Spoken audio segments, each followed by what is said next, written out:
3 p.m. That clock is wrong, guys. All right, we are going to start off with our Pledge of Allegiance, and I have some special guests that are going to lead us in the Pledge of Allegiance. It's Callie, Ann, Leo, and Henry. If you guys can stand up, face the flag. It's right over there, guys.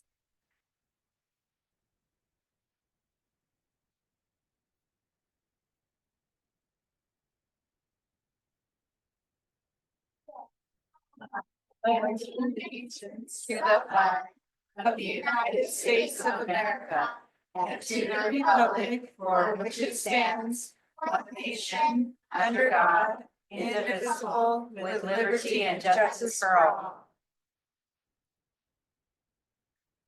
Thank you very much, guys. Great job. Okay, moving on to report of closed session action. We have one action to report on. In closed session, the board took action to reject claim 242512 by Betsy Gonzalez. The vote was approved with a vote of 5-0 to reject the claim. Madam President. Yes. Oh, I'm sorry. That's correct. 4-0. We have one member absent this evening. Thank you. Didn't count. Okay, moving on to the approval of the agenda. Do we have a motion to approve the agenda? So moved. Second. Thank you. You have any questions or comments? No? Okay. All those in favor? Aye. Thank you. Moving on to the approval of the minutes from the regular meeting of the governing board for March 3rd, 2025. Do we have a motion and a second? So moved. Second. Do you have any questions? All those in favor? Aye. Okay, let's move on to our hearing session. We're going to start off with our recognition. This is for the Positive Behavioral Interventions and Supports Certificate of Excellence. And Ms. Michelle Berries is going to lead that activity for us, or presentation for us, sorry. Thank you. Those of you in the audience who have a special award, if you could take your award and come up front and line up right along this U.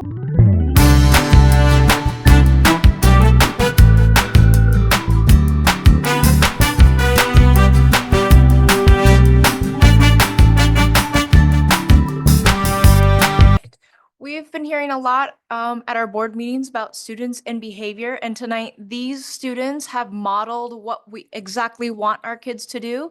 They are modeling their school-wide positive behavior expectations, whether it's in the classroom or at recess or on the playground, the drinking fountain, the bathroom.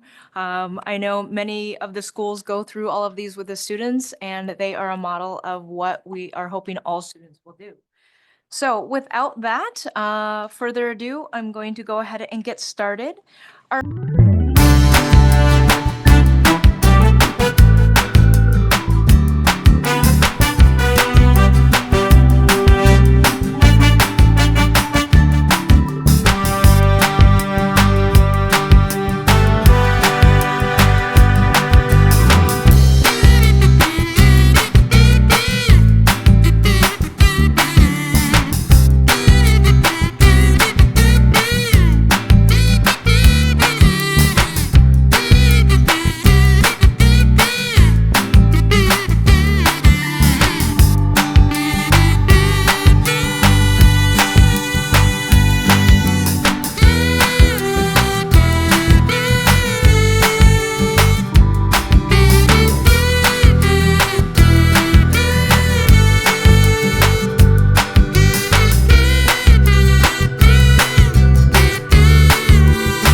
Okay, I'm going to turn it back over because I think the board would like to say a few words in your recognition tonight.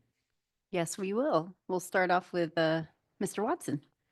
Well, thank you all for being here tonight. I just want to congratulate you, like Mrs. Berry said, on just setting that standard for your peers in your classroom and on your campus.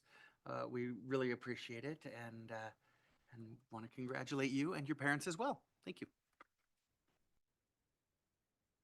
Mr. Trunky? Congratulations. Thank you guys for all of your great work at school, for being a great role model for your fellow students, and please keep it up. Reese?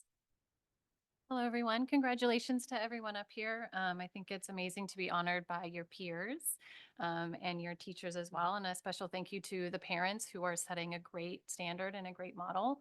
So I appreciate that very much. So thank you and congratulations again.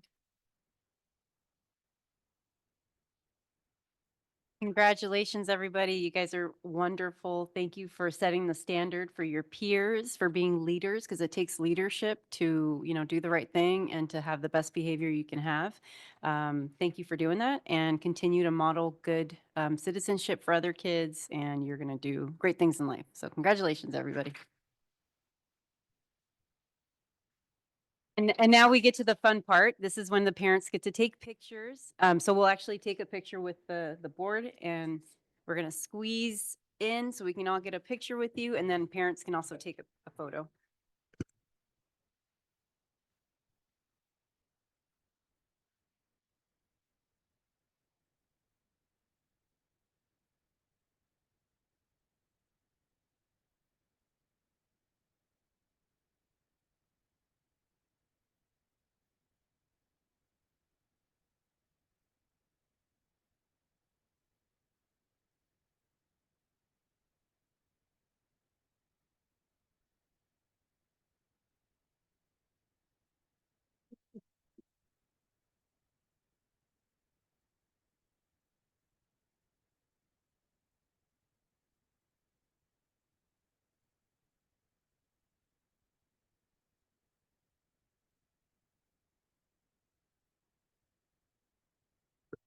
Okay, why don't we take just a 5-minute break so that parents can take pictures, and then if anybody would like to leave to take their student out to dinner or something fun, they have that time to do it.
start it as soon as Nick is ready. Thank you.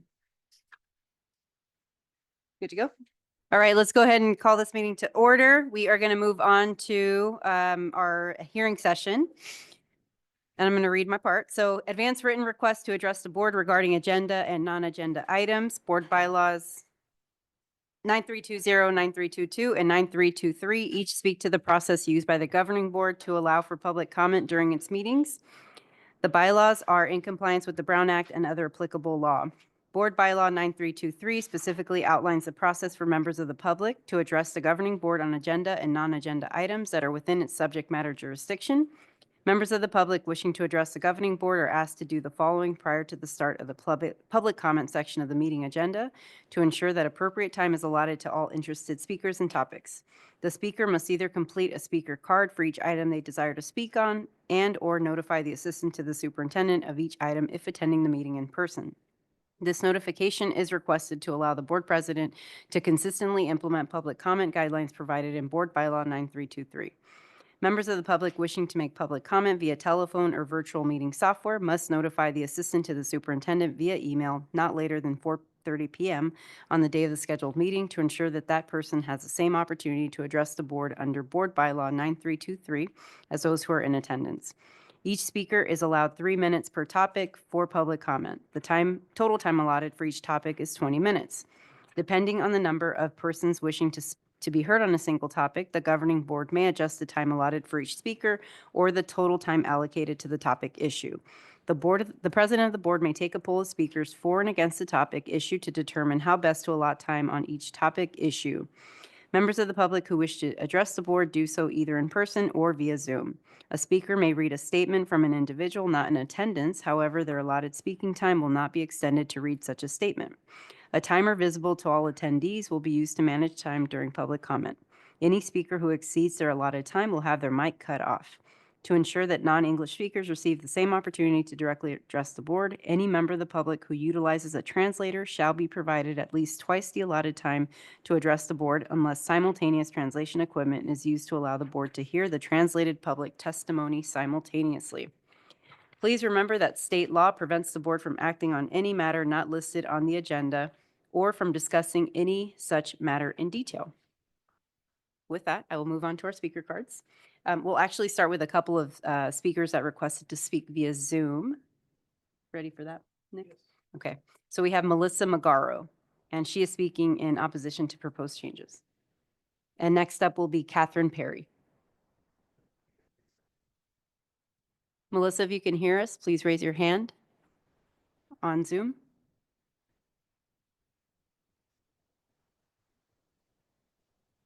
You raise your hand? Okay.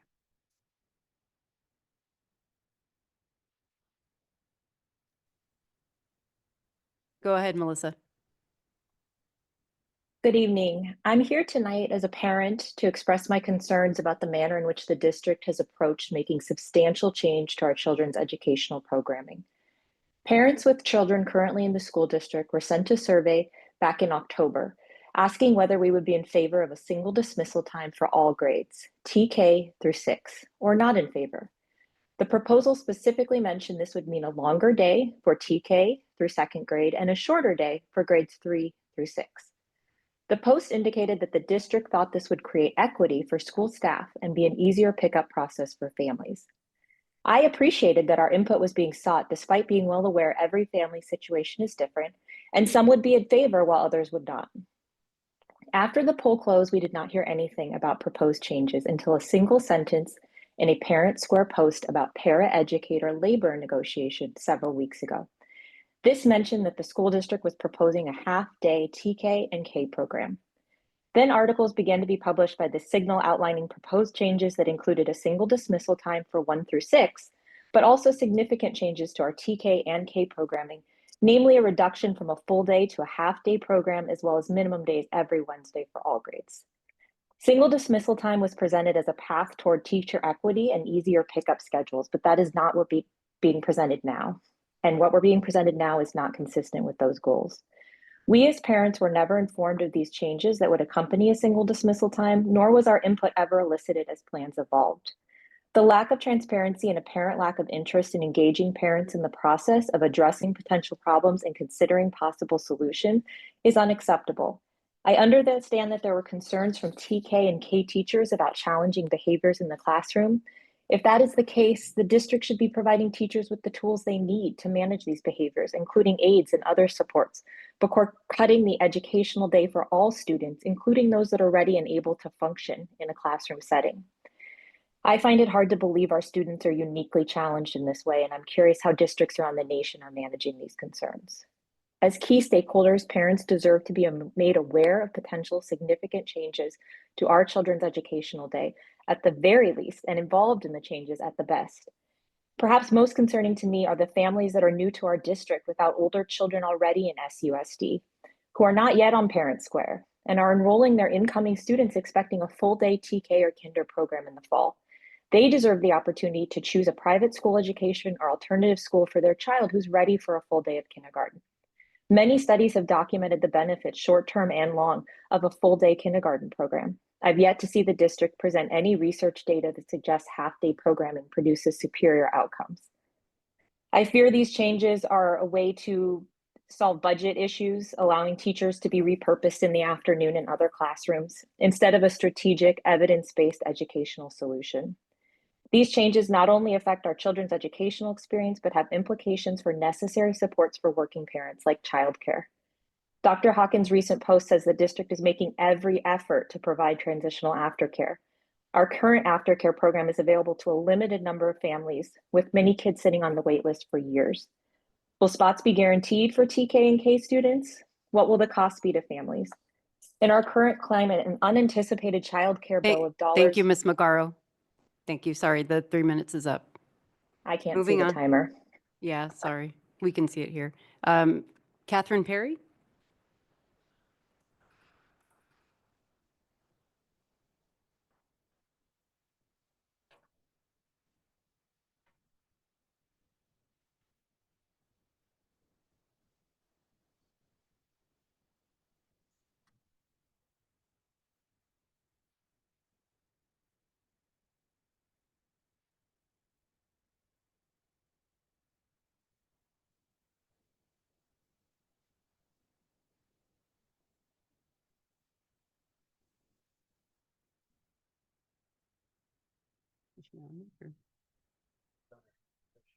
Okay.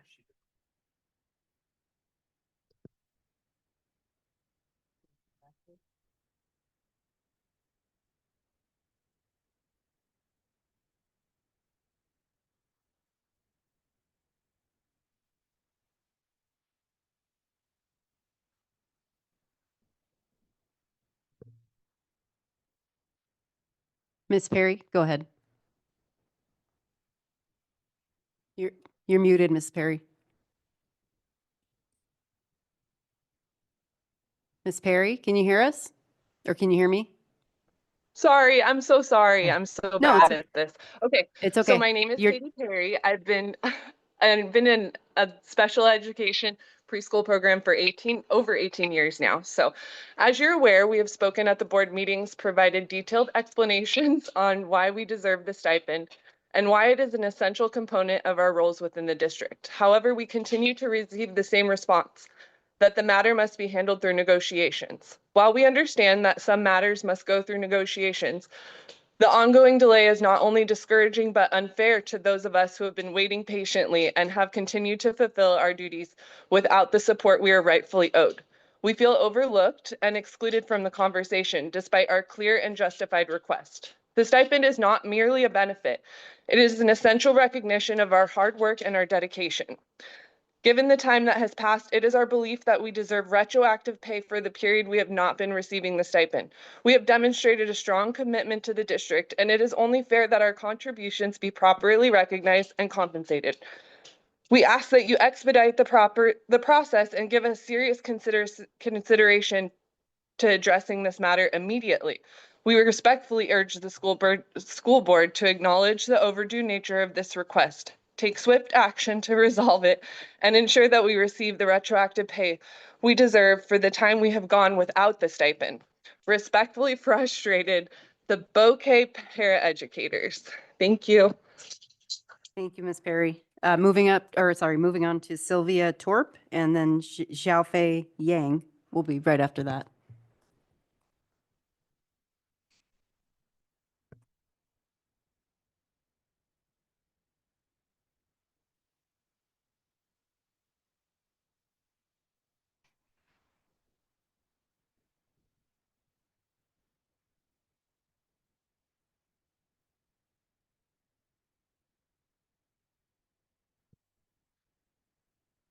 Sylvia Torp, would you like to speak? Oh. Can you hear us, Sylvia Torp?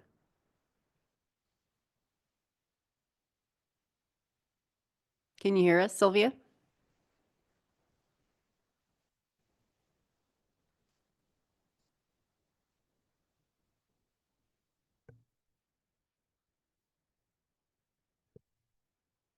Ms. Torp, can you hear us?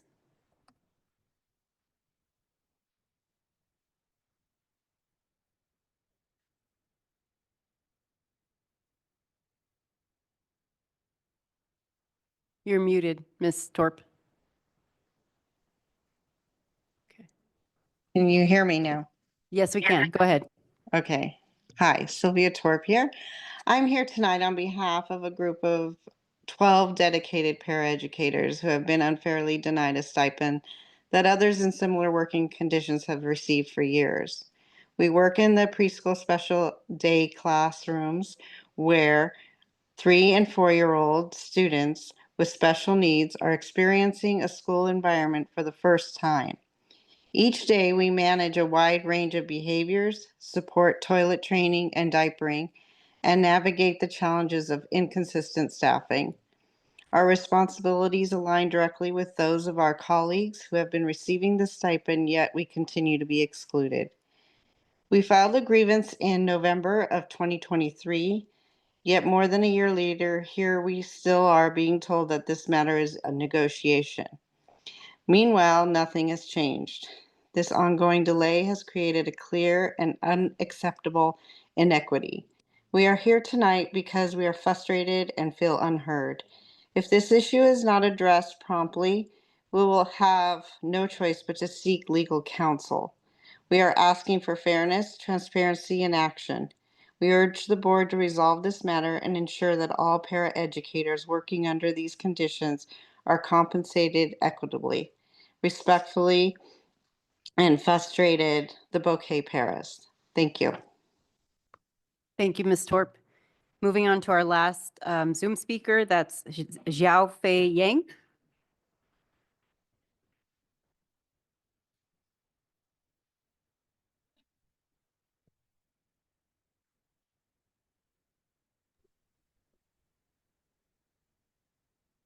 Hello, thank you, Board President, and thank you, everybody. My name is Fei Yang. I'm a parent of a third grader student and a TK student at West Creek Academy.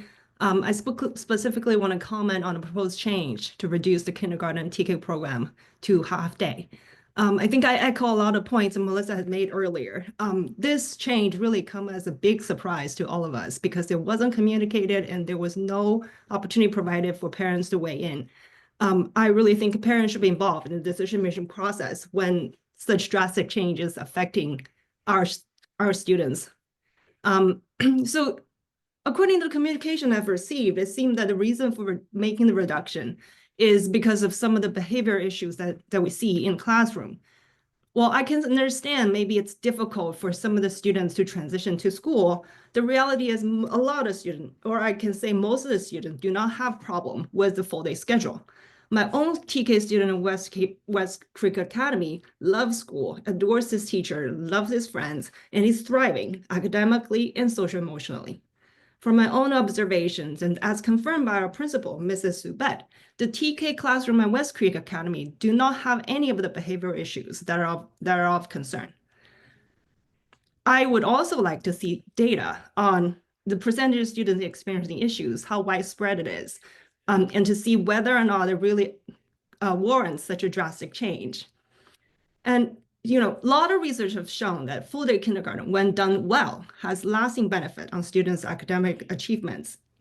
So while sending all students home early is one way to address some of the issues, perhaps a better, more productive way is really to adopt a play-based, developmentally appropriate pedagogical approach and provide teacher with more training and support so that all learners' needs can be met and all learners can thrive. And further, the proposed change is especially disruptive and counterproductive for our current TK students who are already well accustomed to the full-day schedule.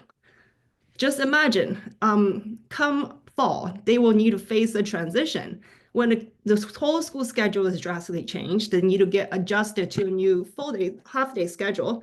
And when they transition to first grade, they are faced with an even bigger transition because now there's a big change in the schedule, the amount of hours a minute they spend in school, and it's much, much more rigorous schedule.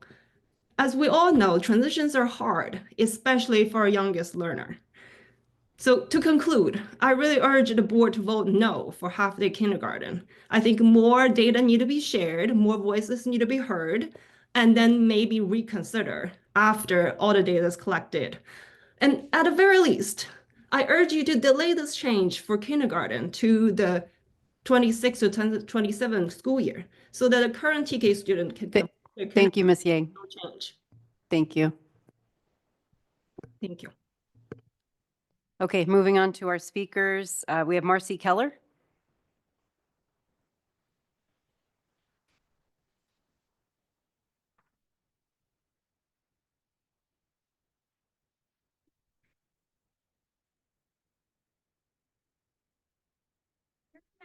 To voice my concerns of the schedule change and how it has unfolded.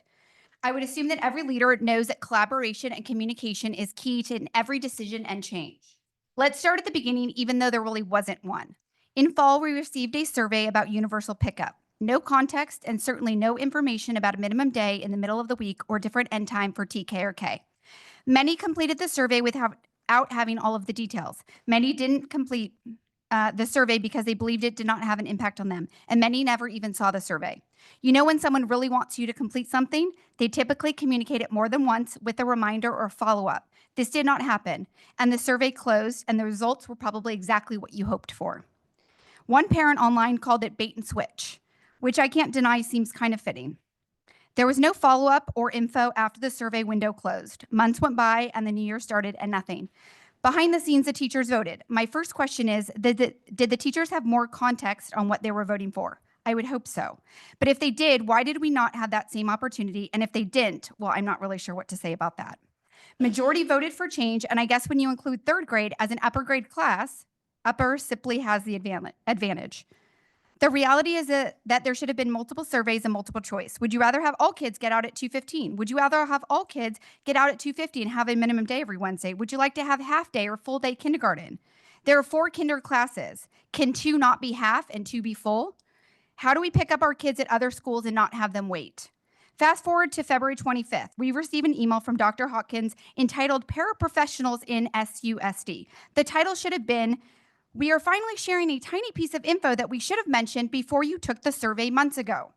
In the first paragraph, it stated that the district had been working with parents. I'd like to understand what work with parents was done. The email focused on the logistics behind the decision and behind poor planning of how the paraprofessionals' time would be spent once the funding ended. It did not focus on the student or the families. Why are we discussing this months before school is back in session? I believe it was late last year that a board member asked to change the date or time of one board meeting, and for lack of another term, another board member pretty much had a meltdown. And yet you are asking that 9,500 kids and their families in the district change, and you are giving them little time. I believe this actually only affects one board member sitting on the board. People already enrolled their kids in school, maybe moved into the district, got new jobs, created schedules, and made their budgets. In preparation for my child starting next year, I enrolled him in more frequent preschool classes. I cannot get that time or that money back. Well, I have stood up here before and advocated for the teachers. Today I'm advocating for the lower grade teachers. In order to get what the upper class teachers wanted, I don't understand why we had to change the lower grades. I saw the mention of behavior issues. First off, if only teachers could address them like the good old days. And second, where are we seeing the behavior issues? If it's in upper class again, why are the lower grades affected? Thank you, Ms. Fuller. Moving on to Steve Phelan.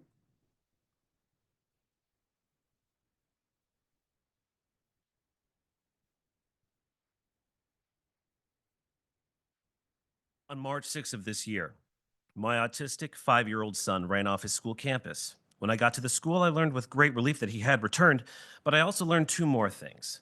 He left campus not once, but twice that morning. He was not the only student at the school to have left campus that day. Our son has had an IEP with SUSD since he was 3. He did so well in the new co-teaching program for the preschool at Bouquet Canyon that during his spring 2024 IEP, it was decided the only special program he would need was speech-based.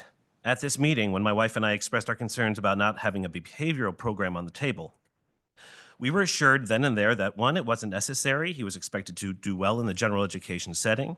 And 2, our son's school had the resources to accommodate him should they become necessary. Within 2 weeks of kindergarten, the signs became abundantly clear that his IEP needed a reevaluation.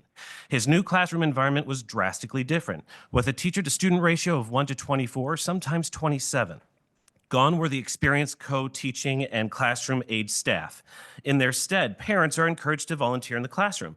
I volunteered numerous times and have seen firsthand how my son has slipped through the cracks and is even able to leave the classroom unsupervised almost daily. It has been almost 6 months exactly since his first IEP this year. And our son's behavior has continued to escalate to the point that he spends almost the entire day outside the classroom and has fallen behind not just kindergarten standards, but standards for the TK program as well. Our requests for an effective solution have been met with a roadblock each time, even when backed up by medical professionals who have personally evaluated our son. Even now, when his very life has been put in danger under the school's watch, we are told there are more steps to go. Evidence-based processes need to be timely. When they are not, common sense and good judgment need to prevail. My son is not a science project. SUSD needs to do better for children like my son. The IEP process needs to be streamlined in a way that puts children's needs first. The earlier they receive proper resources, the better chance they won't need them later on. Most importantly, SUSD must provide a safer environment. We know you know it's a problem. It's on the superintendent's top goal on the district's website since 2022. And after 3 years, it still has yet to be implemented successfully at Sky Blue Mesa. My wife and I have been fighting for proper services from SUSD for over half the current school year. 6 months, our son and his educators have gone without adequate tools to keep him learning with his peers. 6 months, our son's school moved the goalposts in spite of imminent concerns, documented proof, and professional recommendations. 6 months, the school has been content to roll the dice with my son's safety. Our son's IEP has escalated from an educational issue to a mortality issue. And as I've learned on March 6th, Thank you, Mr. Phelan. not the only student affected. Thank you. Thank you. Shayna Morda.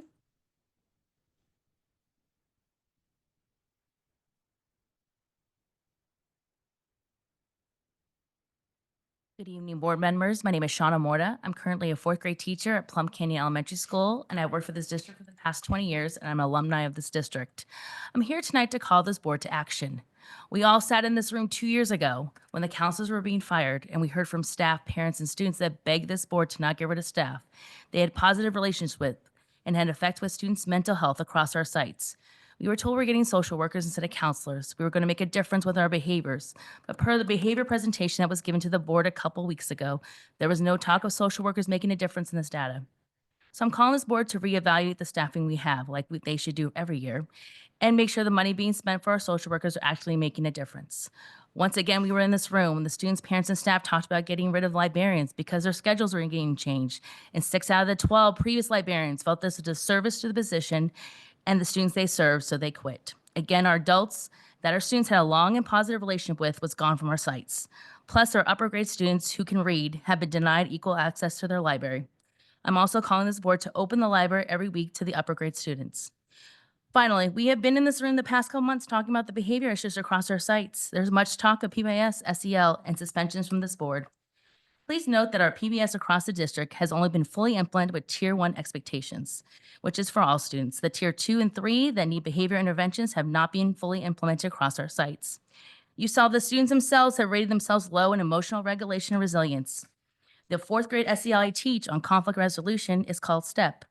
in which 10-year-olds have to do multiple steps to resolve their conflict. And the first step is to calm themselves down, which the SEL curriculum just teaches breathing exercises. So please tell me how a student that can't regulate themselves is supposed to be successful in this. Also, please tell me the adults that can do multiple steps to resolve their conflicts. Once again, I'm calling this board to action. The silence of most of this board has been deafening, and every inaction is the action. The teachers and the rest of the school staff have to do it ourselves. Our teaching credentials have to become degrees in psychology and library also. I have to provide the classroom library books that my students have access to all day because they can't go to their library every week. Every inaction normalizes the chaos and the violence that is seen in all our sites and become our normal working conditions, which we do the best of our ability to manage, and where our morale continues to be low, and somehow we are still getting the awards, test scores that you give us awards for. Please note we want intervention, not suspensions. Like a reading or math lesson, if students need behavior support, there's nothing provided to help a student in my SEL curriculum.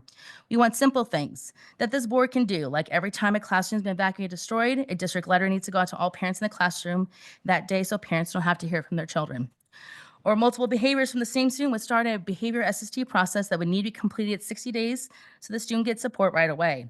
The behavior SST process currently takes about a year or more, and only if the behavior is affecting their academic capabilities. I've provided you with some actionable items you can do tonight. Thank you. Thank for you, your Ms. time. Morta. Karen Frost. Followed up with by Ingrid Boyson.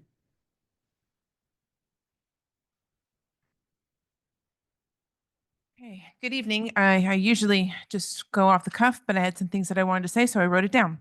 I'd like to talk a couple of minutes about the Behavioral Council meeting. I'd first like to say that I'm glad to hear there was a Behavioral Council meeting that took place last week with so many participants. It's been a very long time coming to get to the point where that meeting actually took place. And I'm also very pleased to hear from several teachers that some of the tools that they've been asking for, like behavioral charts, have been given back to them. I don't know why it took this long, but I do celebrate that win. However, I want to comment on something that came to my attention, that Dr. Hawkins had provided several books to the committee during this meeting. The titles were Restorative Practices Playbook, Don't Suspend Me, an alternative to a discipline toolkit, and Behavior Intervention Manual. I spent a little time looking into these books. They have a very specific perspective on dealing with behavioral problems and are all very clearly anti-suspend mindset. From the perspective of someone that was not there, it appears that Dr. Hawkins was trying to set the tone of how the district will handle these disciplinary issues.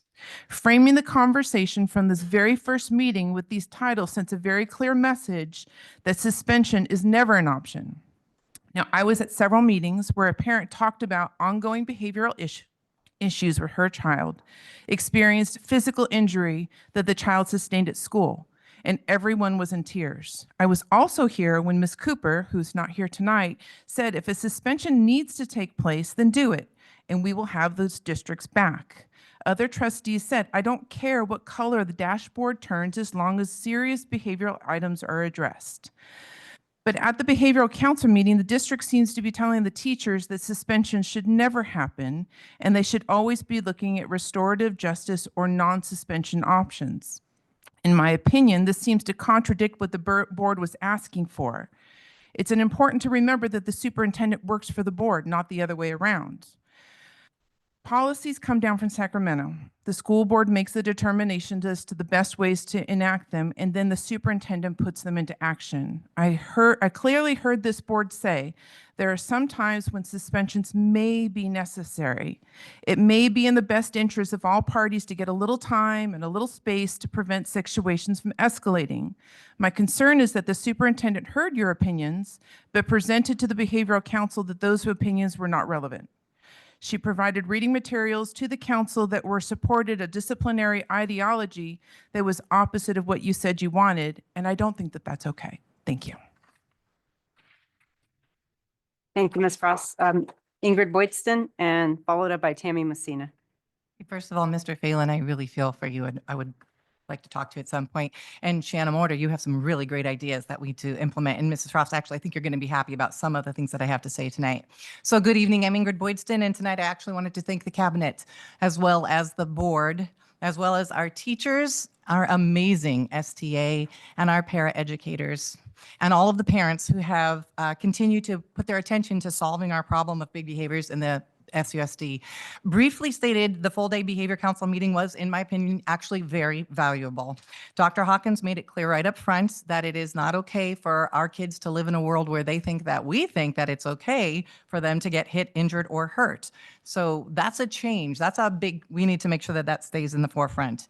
She was committed to keeping us on track so that we would have actions that we could report on at the end of the day, as well as a timeline for future goals. So I thought those were wins. Other things included, the district is already actively working on a way to streamline the data collection process, which is one of the reasons things have been gone so far awry. Two teachers have indeed had, as Mrs. Cooper put it, our hands untied, and we now are allowed to use whatever tools will help us provide guidance to the students so that they can learn to be in control of their own behaviors. That's another big change.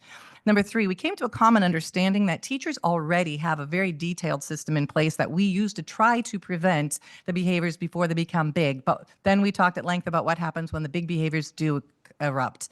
So we are compiling a list of consequences that are acceptable under Ed Code up to and including suspension, as well as how those consequences can be used and who has the right and the responsibility to implement them. All of these changes are actually just clarifications of what's already in Ed Code, so they can be acted on immediately. Dr. Hawkins said this information can be disseminated by email, so it's up to our administrators to allow us to follow through on that. There is still a huge amount to accomplish if we're to get to where we're no longer experiencing these behaviors. And as we move forward, I'm committed to staying focused on making sure that any responsibilities required of our teachers or our paraeducators are things that we can actually do while still being fully present and accountable to the rest of the students in our class. And also to ensure that our students who have identified special needs, because face it, all of our kids have special needs, but those ones that are identified have their supports in place beforehand so that every student has an environment which is least restrictive for their learning. So although I can't say everything's been sorted out, we now have all the answers, I can say the groundwork has been laid thanks to you, and the situation is looking so much better than it was. We're working together, and I do believe that more positive changes are on their way. I just want to thank everyone for their hard work, everyone for continuing to listen to this, and God bless Saugus. Tammy Messina, Board Reports.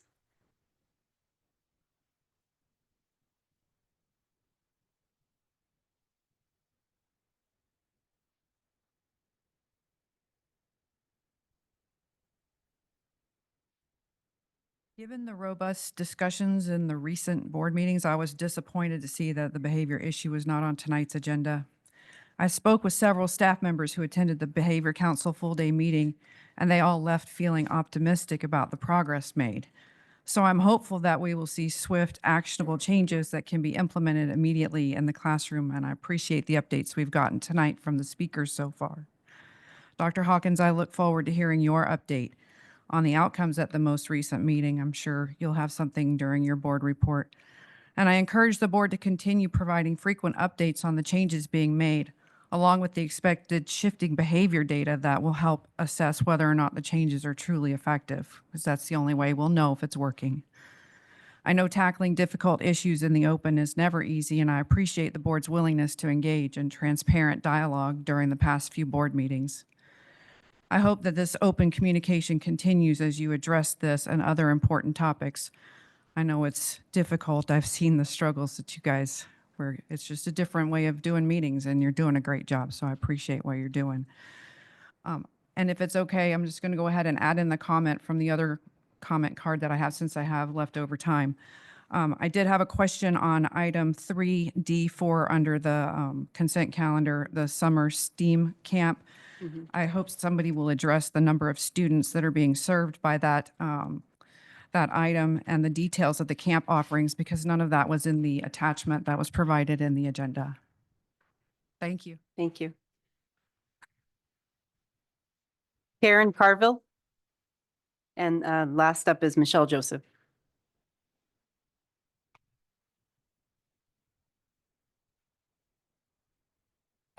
One thing on the agenda tonight I would like the board to vote no on is the contract with Bowtie Consulting, item number H1. I've talked about this company before, and I feel like it's a waste of money again. The contract is for $5,000. They will be paid and helps with things like assisting with our superintendent's evaluation, team building for our board members, among other things. This amount of money includes travel expenses for Ben Johnson, who owns the company because he drives from Riverside. The contract includes that he gets food and refreshments as well. I should make him a PB&J when he comes, so that way we don't have to pay for that.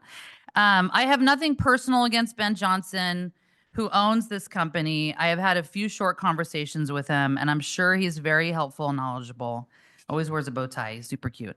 What I wanted the board to know is that Mr. Johnson works for another company called McPherson and Jacobson. Does that company sound familiar to you, Colleen Hawkins? It certainly should. We hired them in 2018 and paid them $17,000 to find you.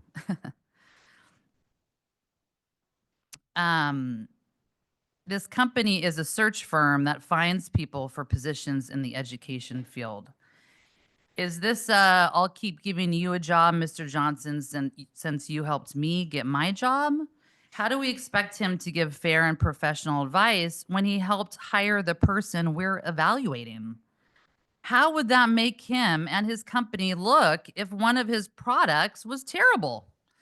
The water is a bit muddy here. It doesn't feel right. There's a conflict of interest. So please do not vote yes on H-1. Since I have a little time here, I just wanted to remind everyone in the audience that Michelle Berry's is Student Support Services. So if you have problems with IEPs, not getting services, have children being abused in the classroom, whatever, she is your gal.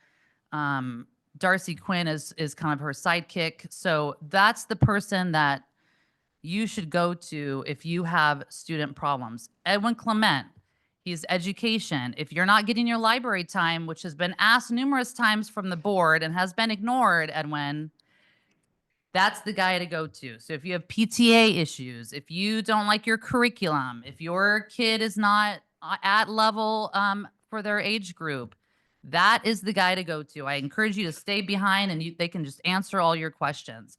Negotiations. That is Jennifer Stevenson. So the fact that it takes over a year for negotiations is on her. They make over $200,000 a year, folks. Carville. Our tax dollars. All right. Thing over here so I can see. Moving on to Michelle Joseph.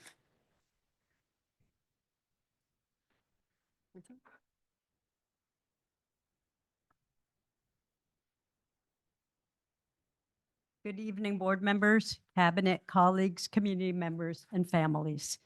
I'm going to talk about our special needs students. Dr. Hawkins visited Sky Blue Mesa recently, and we appreciate the fact that she took the time to come in. Thank you, Dr. Hawkins. It was very fun. She did witness a very unexpected behavior that day, which we took care of in the classroom. From what transpired during and after the incident, it appears there may be a lack of understanding of some of our special needs students. As I've stated before, many of our mild, moderate special day classes now have more moderate than mild disabilities. Dr. Hawkins happened to witness a situation with a moderately impacted student. These students can have shocking behaviors at times due to their inability to communicate when they become frustrated with something. There are times when the adults in the room can predict that a behavior is going to happen. There are times when we cannot predict it. These students may lash out verbally and/or physically at another student or an adult. This is not one of the big problems that has grown out of small behaviors. This is an internal reaction that a child has had to something that has triggered the child to react externally. These students are not trying to hurt somebody or cause harm or injury. They simply don't know what to do at the time, and they have to release that frustration. Situations like this one lead to one or more adults in the classroom tending to the student who actually received the negative statement or were hit by another student. One or more adults will also tend to the child who reacted with that unexpected behavior. This may include helping the student walk away from the situation, talking with the student, and using standard sensory strategies to help them calm down. Sensory strategies are not holds and they're not restraints. They're techniques that allow some students to slowly calm their bodies and their minds in order to relax. They don't work for all students, but they do wonders for those students who need it. I am more than happy if there are questions or if anybody's wondering about our population, about their needs, about how we help them navigate through their day and be successful, and even how we deal with these situations, because yes, they come up. But I'm more than happy to sit down with any of you and explain more about these situations and more about our moderately impacted students. Thank you for your time. Next up is Saugus Teachers Association, Ms. Linda Valdez. Yeah.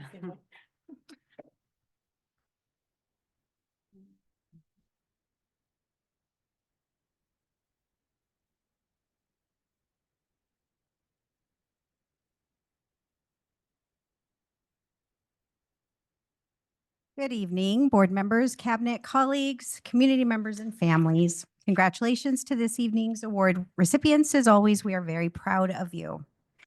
Over the past several weeks, our leadership has been attending conferences, representing members, meeting with cabinet, negotiating at the bargaining table, speaking with elected officials, participating on the Special Ed Task Force, Behavior Council, and the newly formed Social Emotional Learning Committee. Sue O'Brien, our vice president, traveled to Boston with Ed Clement, Mary Mann, her administrator, Nuvia Navarez, and kindergarten teacher, Christy Goss. They attended an informational conference for International Baccalaureate.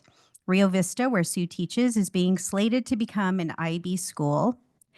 It will be a huge undertaking with lots of moving parts. Our expectations are that the teachers have a say in the timeline, the processes, the procedures, the goals, and the rollout, as we know that they play a huge and important role, if not the most important role, in implementation of instructional models such as this.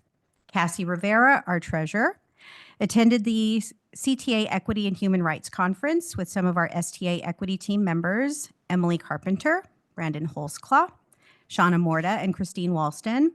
Next Wednesday afternoon, they will be hosting a debrief for the greater STA Equity team with the goal of providing STA leadership with suggestions for increasing inclusivity and member engagement. Alicia Fannin, our Bay Valley representative, attended the CTA Good Teaching Conference where she sat in sessions focused on student behavior. Alicia took 8 hours of professional development on the topics of behavior interventions, understanding and handling behavior crisis, understanding students with trauma, positive classroom strategies, and discipline techniques. Maybe we need to add her to the Behavior Council. She will be sharing what she learned at the conference with our site representative council and providing a slideshow presentation, which will be distributed to our members. On that note, Sue and I have been participating on the Behavior Council with Ingrid and other teachers. This past Thursday, we met with educators and specialists across the district to hone in on reasonable progressive consequences that will be made available to school staffs and parents. The task is not easy. There are countless variables to consider. We know that each child is dynamic and comes with life experiences that impact their dispositions and behaviors daily. But our group is committed to working together, holding each other and the process accountable, and considering different perspectives while always keeping the students' best interests at the forefront. On behalf of our members, we'd like to thank you, Dr. Hawkins, for visiting our sites and our classrooms. You have had an opportunity to see firsthand some of what our members are managing on a daily basis in the midst of their efforts to continue providing quality instruction. Stevie Gonzalez and Teresa Garcia, our recording and corresponding secretaries, attended the first of the SEL committee meetings this past Monday. Participants included teachers from several schools representing all grade levels and was led by Tanya Nowakowski. On April 25th, the committee will be looking at 3 programs and will come up with a plan to pilot. We look forward to learning more about their work. I share all this with you to let you know how seriously we take our elected positions in representing our 40+ members. We believe it is our responsibility to represent them with integrity and a commitment to advocacy.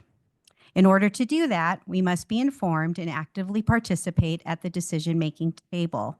A critical piece is being invited, so please continue to invite us. We have been carefully reviewing our processes, our procedures, our bylaws, our past practices, and thoughtfully looking at on ways to streamline and improve them, while meeting the guidelines of our parent organizations, the NEA, National Teachers Association, and the CTA, the California Teachers Association.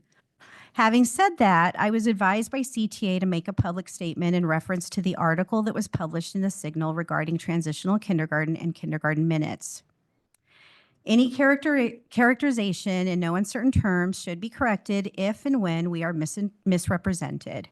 We must refute anything that is not correct, otherwise we have passively agreed to it. At this time, we wish to communicate to the public and our members that we did not propose the TKK reduction in minutes. We actually countered the district's proposal with a dismissal that would be similar to Newhall's model, where TKK would dismiss 50 minutes earlier than grades 1st through 6th, similar to what we do now. When we were contacted by the Signal, I provided the following statement. I respect the democratic process within our union. We are in the midst of a vote. I have no comment at this time. And that's procedurally, that's how we conduct our business. When something's open in a vote, we don't discuss it. However, the Signal did reach out to us and did ask us about it. And I do want to say there was a parent who spoke and said, I wonder if the teachers had more background than the parents were provided. The teachers, I will say, as you saw, or as you heard, we are actively involved in a lot of committees and discussions in the district, so we were very aware. And the way negotiations work, you go back and forth and back and forth and back to the table and back to the members, and we talk about it a lot to come up with something that we think is reasonable. And we do listen and we survey all of our teachers, and all of our members participate in that process with us. I do want to mention that numerous parents have reached out asking why STA did not survey parents about the TKK dismissal. The Saugus Teachers Association represents the working conditions of our members. We understand the importance of transparency and firmly believe all stakeholders should have an opportunity to provide feedback when decisions are being discussed that impact them. However, surveying parents on a district-wide change like potential universal dismissal models would have to be conducted by the district, not by the teachers or the classified associations. We do, however, appreciate that you reached out to us. We are happy to answer questions to the best of our ability, but in cases like this, or like with universal dismissal surveys, with looking at various scenarios, that would have to come from the district. We do appreciate your time. And on a side note, I've been in the district since 1999, and some of us even longer than that. And when I started here, I started teaching kindergarten, and I taught you would consider it half day at the time. So I taught from 8 to 11:30, and then you were with a partner, you did as well. And all 3 of my children went through that as well. And they're all college graduates now. One's in law school, and so they're pursuing their careers. It's just a different model, and it can be a very effective model. But when it's something that we haven't done it in a long, long time. So it took a lot of personal negotiations, if you will, to really think about what that would look like. It's very different. It's very different than what we've had in our more recent years. And so for the teachers, it was also not an easy conversation to have. It was not an easy model to approach. I will tell you right from the get-go, teachers were thinking, how are we going to make it all fit? How can we do what we need to do to provide all of the learning and opportunities for our students? But it can be done. We're hopeful. We would not have agreed to put this MOU to a vote if we didn't think that it was something that we felt comfortable supporting. For that reason, we did. and our teachers supported it. And for that reason, it's being presented here to the district for the purpose of ratifying it tonight. But I will say this. It is very important to participate in the process. And if our teachers wouldn't have been involved in the process throughout, and that back and forth wouldn't have happened, I don't know that we would have gotten to the place where we were, where we felt comfortable about presenting the MOU the way that we did to our members. So that we will always advocate for. We will always advocate for transparency and participation in the process. So anyway, having said that, thank you all very much for your time. Thank you. From CSEA, Ms. Sylvia Arnon.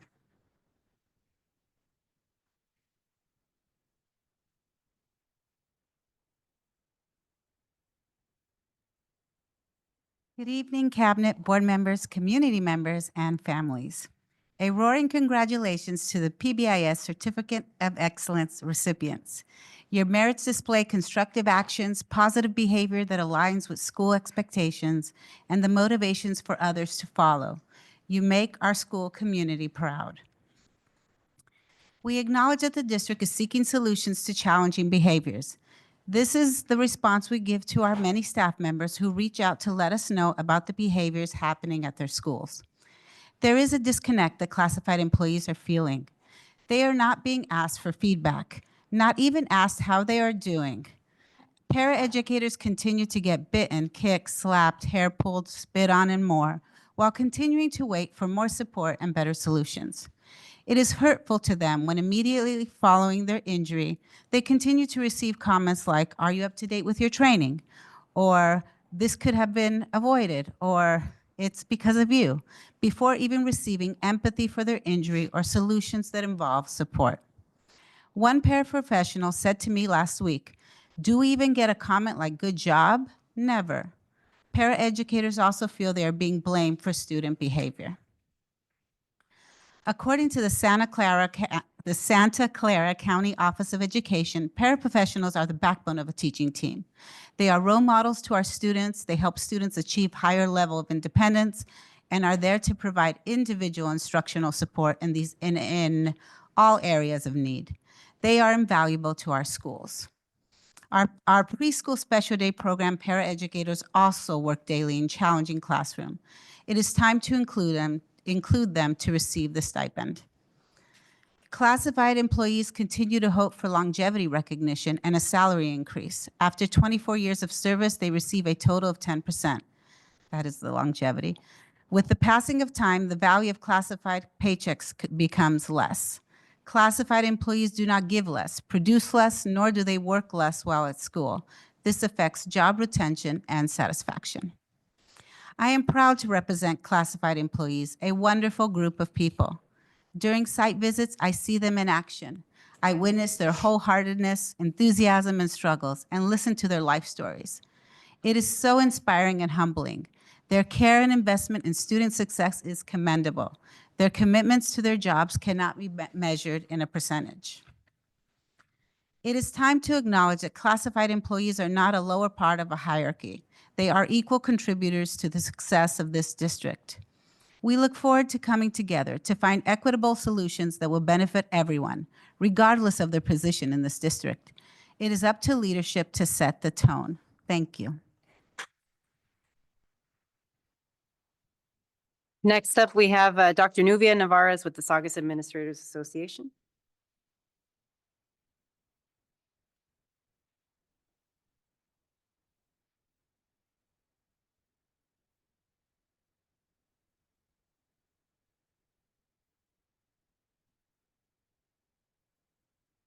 Good evening, Governing Board, Cabinet, and Saugus USD community. I'm Nubia Navarez, principal at Rio Vista Elementary School, speaking on behalf of the Saugus Union School District administrators. Congratulations to our students who earned the PBIS Certificate of Excellence. Your dedication to making positive choices, showing respect, and contributing to a kind school environment does not go unnoticed. A strong character and great behavior are the foundation of a thriving learning community, and we are so proud of you. At Saugus Union School District, site administrators know that student success is a team effort and family engagement plays a key role.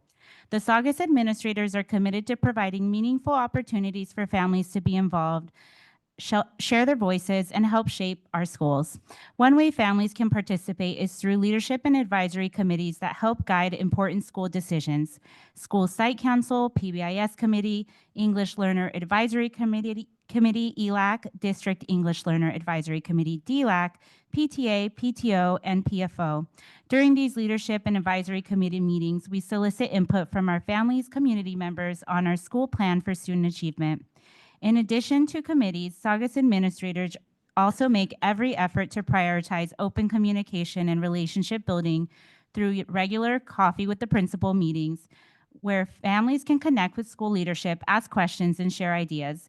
These meetings are sometimes attended by our superintendent, making them a valuable space for discussion and collaboration. We understand that parents have busy schedules, so site administrators strive to make it as easy as possible for families to be involved.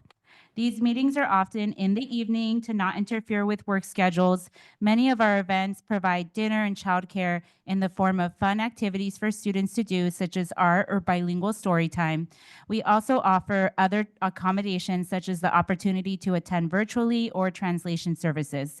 Saugus administrators also make it a priority to show our gratitude through volunteer appreciation events, recognizing the time and dedication of our incredible families. We also love creating fun and meaningful experiences for families to engage with their children's education. Parents are invited to join field trips, participate with their children in Baile Folklorico Dance Club at Rio Vista, and attend parent workshops, such as the upcoming Positive Discipline Workshop with Tony Orozco, which is tomorrow, March 19th at Rio Vista, which will provide valuable tools for fostering positive behavior at home. A highlight of the year is Open House, where families get to explore classrooms, celebrate student work, and connect with teachers. Some of our school sites incorporate fun yard games during Open House, creating a relaxed and joyful atmosphere for families and staff to bond. Saugus administrators are incredibly grateful for the strong partnerships we have with our families. Together, we create a positive, supportive, and enriching environment for our students. Thank you so much. And we have Miss Bathsheba Dorsey. Yes. PTAE Board. Good evening. Congratulations to all the littles who are up here. It's quite like I appreciate it simply because if you've seen an elementary bathroom at lunchtime, you know that they are well deserved. So again, my name is Bathsheba Dorsey. I've been an SUSD parent for the past 11 years. I currently have 2 fifth graders at Rio Vista. And when I became a parent, I made a deal with myself to make sure that I always show up for my children, good, bad, or indifferent. That meant that I needed to create a lifestyle that allowed the flexibility for me to be present as necessary. So with that, fast forward to today, I have a college student and I have my elementary students, and I'm a continuing member of the PTA, a regular attendee of Coffee with the Principal. I'm a former room parent, and now I'm in my 3rd year on the Rio Vista PBIS committee, which I joined. Thank you. And I joined it simply because I have been working for the Regional Center for 25 years. So I already have professional experience in it, in program development, implementation, and understanding that it does work. So parent engagement for me is highly important at my children's school. It's a top priority for me because it's not just about my children, it's about all of the children there. It's about showing my commitment to the partnership between the parents and the school community as a whole. So for example, when I volunteer for Picture Day, I'm there with hand mirrors to support children to get their final looks, fix their clothes, fix their hair, fix their headbands, and give them that look before they sit down. And that's how you got cute pictures of your babies, you know? And so that's my goal, is to support them all as a community. I'm not just there for my students. My motivation for becoming a PTA board member, it stemmed from my desire to see all these students have these enrichment opportunities beyond school. So for example, my twins, they have had the same friends since TK at Cedar Creek, and those are their peers today, and we see them outside of school. So those are the types of unions I'd like to see built. And so I'm grateful for that. and the social interactions beyond field trips, that kind of thing. So birthday parties, going to the museums, simply just hanging out and knowing that you can trust another parent with your child, as I will be doing this weekend. But we often talk about raising our children when the reality is we're raising the next generation of adults. So that's why this is important. So for me, parent engagement is crucial to the success of any child in these formative years. It influences everything from their attendance, their academic performance, to fostering a passion for learning, and that stays with them as they move through junior high and high school. So thank you for having me tonight, and that's all I have.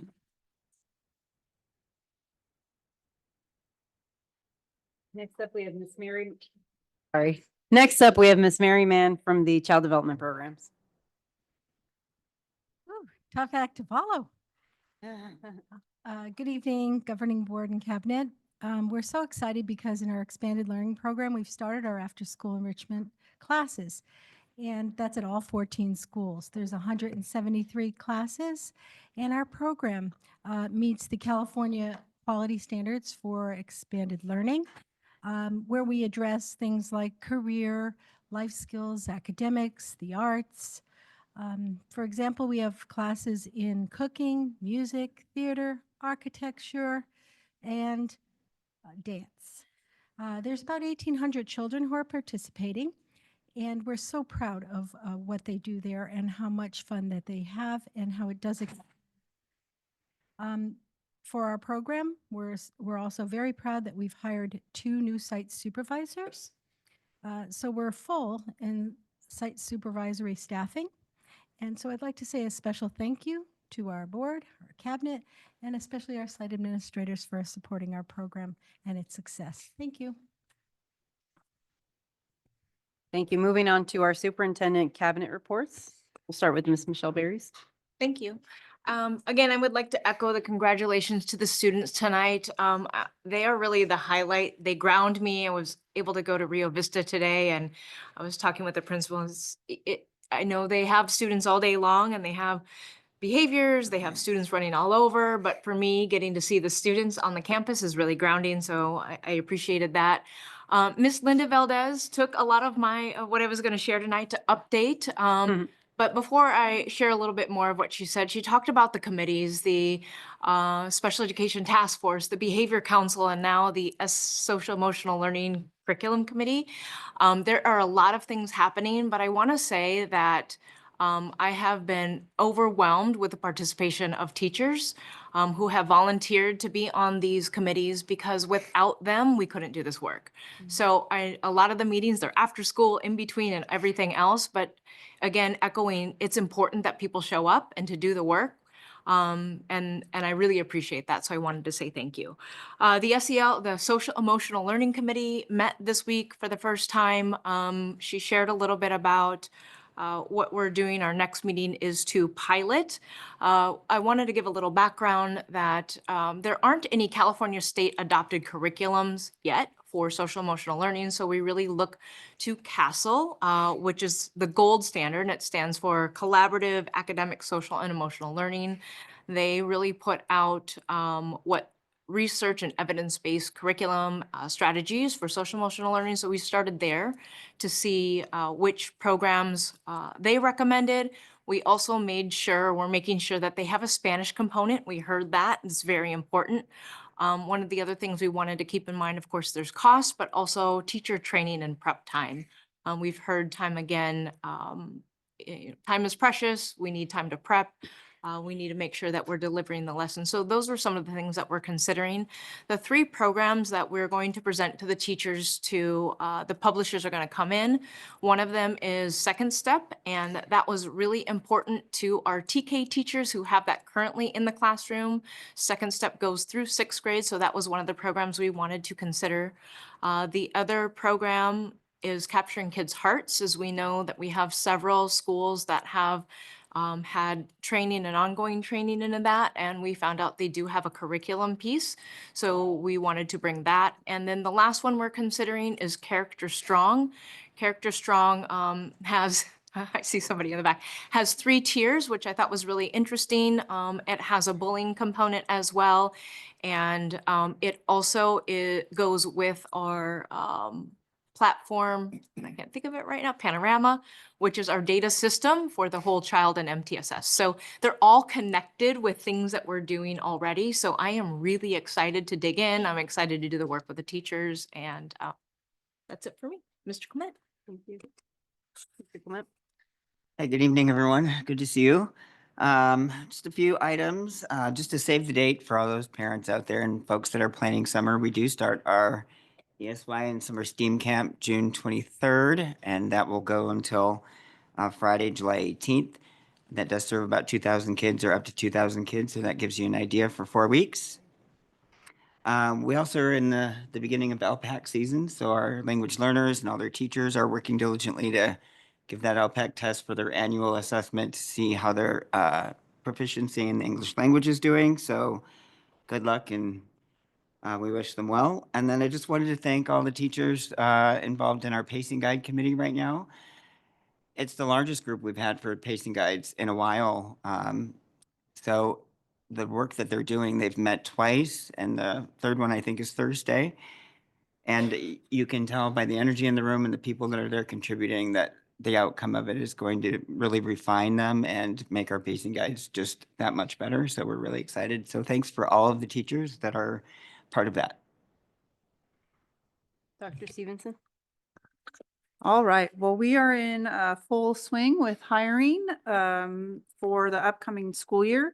As you know, transitional kindergarten ratio will be reduced to 10-1 or 20 students in a classroom with 2 teachers. So even with our own numbers staying steady, we would need an additional 5 transitional kindergarten teachers. But now we're also adding 3 more months worth of students because their birth date has backed up. And so we're looking at predicting upward up to possibly needing 14 additional TK teachers. So we are working very hard, but Don't laugh at us. I know, but our amazing director, Dr. Bruna, has already started the process, and we're excited that we think we have found several TK teachers already today that will be great in the program. So.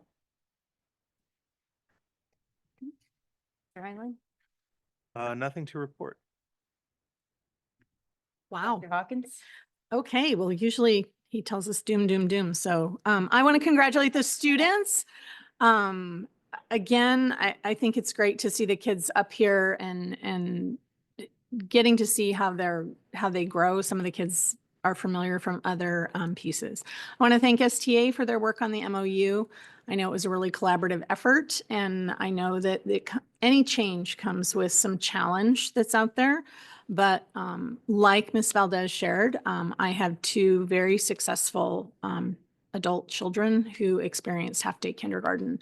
And I think one of the benefits of participating in the kindergarten classrooms over the last 6 months or 3 months has been to see what the curriculum is and being able to support Mr. Clement and his team, as well as kindergarten and TK teachers, in what is the curriculum and what are the necessary pieces so that while we do invite our teachers to tell us what they need and what they don't need, also ensuring that the rigor is still there, that we're not removing things that we really need to have to make them set for first grade, but also having them recognize they can't keep everything. Teachers are the worst at that. We always are talking about how overwhelmed we are with stuff, but you ask someone to take something off their plate, we're really good at putting more back on our plates. And so I think helping them with that. I was in Miss Tina Macabedis' room. I know why she was the teacher of the year. I knew it before, but I really know it now. I got to spend the whole morning in a 2nd through 4th grade SDC class.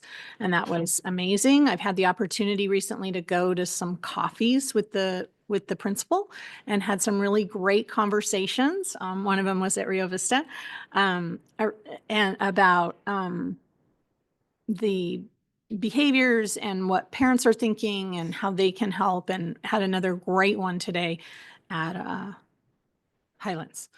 The Behavior Council, yes, Ms. Messina, in my update, there would be a comment because we have met, and I'm glad that Ms. Valdez and others have made those comments. It was an excellent full-day meeting. We're going to have all full-day meetings for the rest of the year. Our next two big projects are to focus on how we deal with those big behaviors when they're happening. And so those are going to be involving some training pieces for our team, as well as determining what training pieces will be mandatory for all staff when we return. We are doing some work with capturing kids' hearts when the school year starts. And so it's just trying to find all of those different pieces. When there are specific things for members of the council to present, like when we have finalized our consequence lists that we were going to bring, we'll bring that and staff will bring it. Otherwise, I'll be sharing with it. Again, we only meet once a month between now and then. And part of that is we're meeting all day, but as you heard the committees that are going on, you walk into the social emotional learning committee and you see members of the behavior council. So there's a lot of cross pieces going, and we're going into a key time of at the end of the year with testing, and people are trying to get ready for end of the year promotion, and having everybody out of their classrooms is really tough. Also doing a lot of work during the summer. Our teachers work hard and they play hard. So they take the summer off. So when you ask them, do you want to meet the week after school? They say, nay. And they tell me, no, we're gone. So I do want to thank them. I also want to congratulate Ms. Sam Ford, who's in the back, our new principal at Emblem Academy. We're very excited to have her do that, and we're really thrilled to have Katie Dempscher come down and join us here at the district office. And I'll just leave that at that. Great, moving on to our board reports. Mr. Watson? Thank you. Good evening, and thank you for joining us tonight. Since our last meeting, I've had the opportunity to visit a couple of our campuses. Ordinarily, I would give some kudos, make a compliment, and move on, but I'm going to go long form due to kind of some of the timely occurrences that happened while I was visiting. So I visited Rosedale and Foster, and both were extremely insightful and informative visits. First, in my visit to Rosedale, I wanted to focus on viewing the inclusion practices, how they're being implemented, and how it was going. I've mentioned before that as a general education teacher, I've worked in several different inclusion models, including what many people would consider a full inclusion model. I have to say, with what I saw, I was extremely impressed. Classes seemed to be well structured. All of the students' academic and social needs were getting met, and whoever was being included, because I could not tell which is the way it's supposed to be, right? But whoever was being included seamlessly. Students were engaged in relevant and rigorous learning and seemed to feel welcome and happy. And that seemed to be across the board. It warmed my heart. And by complete coincidence, I actually got to witness a big behavior incident while I was on campus. There was a child who was going through a rather difficult transition due to circumstances very much outside of himself and mostly beyond his control. But he was responding to those circumstances. He clearly didn't want to be in class and was not going to be deterred. There were several interesting things going on during this situation that I noticed, and so I wanted to take note of them and share with you. First off, all of the other students in his class seemed unaffected by the meltdown, completely unaffected. I know that doesn't sound possible, but everyone else was on task and engaged in their work. Several of the students were sharing with me what they were learning and actually invited me to get involved with them. And, you know, if you know me, I got a little bit playful with them. But then second, the adult who was attending to the child showed tremendous patience in dealing with the situation, incredible patience, keeping the situation isolated, which is what made what I just mentioned even possible. And finally, only when the child attempted to, I believe, elope, someone else was called in to handle the situation. I think that's what we call a code pink. But anyways, this person came in the room and immediately engaged the child with warmth, love, and acceptance. Now let's be clear, what this child was doing was against the rules.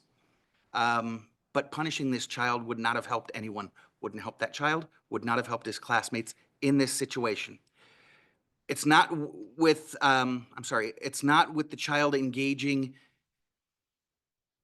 wouldn't have helped anyone. It's not with the child engaging in the, it's not what the child engaging in the behavior needed. Thank you, sorry. And it's not what the other children in class needed. As I said, they weren't even affected by it. Now, I will say that I understand that this is not the case for all big behaviors. And yes, it did seem quite challenging for the adult who was initially handling the situation. But again, that person demonstrated terrific patience. And so again, the second person who arrived on the scene engaged the student with warmth, love, and acceptance, and then gave them a clear and simple choice of what to do. So this was not letting them do what they want. It wasn't a, do you want to do what you're supposed to or not type of choice. And I know the difference is subtle, but what the child, because clearly what the child wanted to do was leave. I didn't hear the entire exchange, but because I didn't want to interfere in the situation, but I believe the second person asked the child if they wanted to join their friends in the academic activity that they were doing, or sit in a beanbag chair and read a book. When I left the class just a couple minutes later, the child was sitting in a beanbag chair, reading a book and smiling. This child, who was misbehaving very clearly, didn't need to be excluded from the classroom. They needed to be loved, re-engaged, and refocused. And again, I know that every situation is different. There are some actions that do require students to be removed from the classroom. Every situation is unique, and we need to recognize that. It's not about being prescriptive. If a child does this, then we do that. And it's not about making students pay the price for their misbehavior. It's about making sure that every student, yes, every student, gets what they need in order to continue to learn and grow. I'd like to commend the team at Rosedale for doing an incredible job in the face of challenging circumstances. After my visit, it was no surprise to hear that some educators from Moore Park were also thoroughly impressed when they visited Rosedale back in December. So much so that they reached back out and want to send a cadre of their teachers back to Rosedale and observe our team. So I did see what our classified and other staff are dealing with. We are very grateful and indeed empathetic to those struggles, and they do need more support. But I believe that support comes in the form of training and modeling, because the difference between what these two educators were doing and the actions they took were very subtle, but the difference in impact was huge. Watching this leader in action, it was clear to me that her training and understanding needs to be replicated because it does work. On to Foster. I went to Foster at the invitation of Miss Amanda Howard. If you recall, Miss Howard was one of the two teachers from the Behavior Council that provided us an update at our meeting on the 4th. And I just want to start by saying, immediately when I walked into her classroom, the love that I felt in that classroom community went far beyond what I've experienced even in many churches that I've entered. It was clear that Miss Howard and her class have worked hard to develop a high level of respect as well as high expectations from everyone who enters. I witnessed the result of the Capturing Kids' Hearts training that she's participated in, and it seems to be going extremely well. I couldn't find, and I did look, I couldn't find a single child that wasn't actively engaged in the math lesson that they were learning. And when there was a break in the lesson, there was actually kind of a funny little break that broke the rhythm of the lesson. They stopped and explained to me what they were working on and how their class functions. They also invited me to sign their classroom's social contract, which was posted on the wall. Now, I'm no dummy. I'm not going to sign anything that I don't read first. And so I went over and I read, and some of the things on their classroom social contract really touched my heart. They had identified together values that they wanted to adhere to. Values such as honesty, acceptance, politeness, humility, fun, kindness, problem solving, and forgiveness. I asked about that last one. I asked them specifically about forgiveness. One of the students quickly explained to me that they recognize that everyone's going to make mistakes, but that they learn from their mistakes, and so forgiveness is extremely important in order for learning to take place. I hope each of you has the opportunity to visit Ms. Howard's class. I think we're blessed to have her, but as I continued my tour of Foster, it was obvious that she's not alone. I witnessed a lot of phenomenal teaching and touching practices that happen there every day. There were 6th grade students who were giving up their lunch recess time to work in kindergarten classrooms, mentoring younger students. Again, there was such a feeling of warmth and community across the campus. It was apparent that all of the students knew and loved Mrs. Rudder, and she knew and loved each one of them. I also got to take a look at the construction currently going on at Foster from afar, and I'm excited to cut the ribbon soon and open up the newest part of the campus. Our schools are serving our students so well and in such innovative ways. Other schools are sitting up to take note, and they should. Y'all are doing a great job. We're still working to address some issues, yes, but even that is being done in a well thought out and innovative manner. To all of our staff, classified and certificated, thank you so much for everything you do. Appreciate it. Thank you. Mr. Drunky. First, I want to say congratulations to all of our PBIS award winners that were recognized tonight.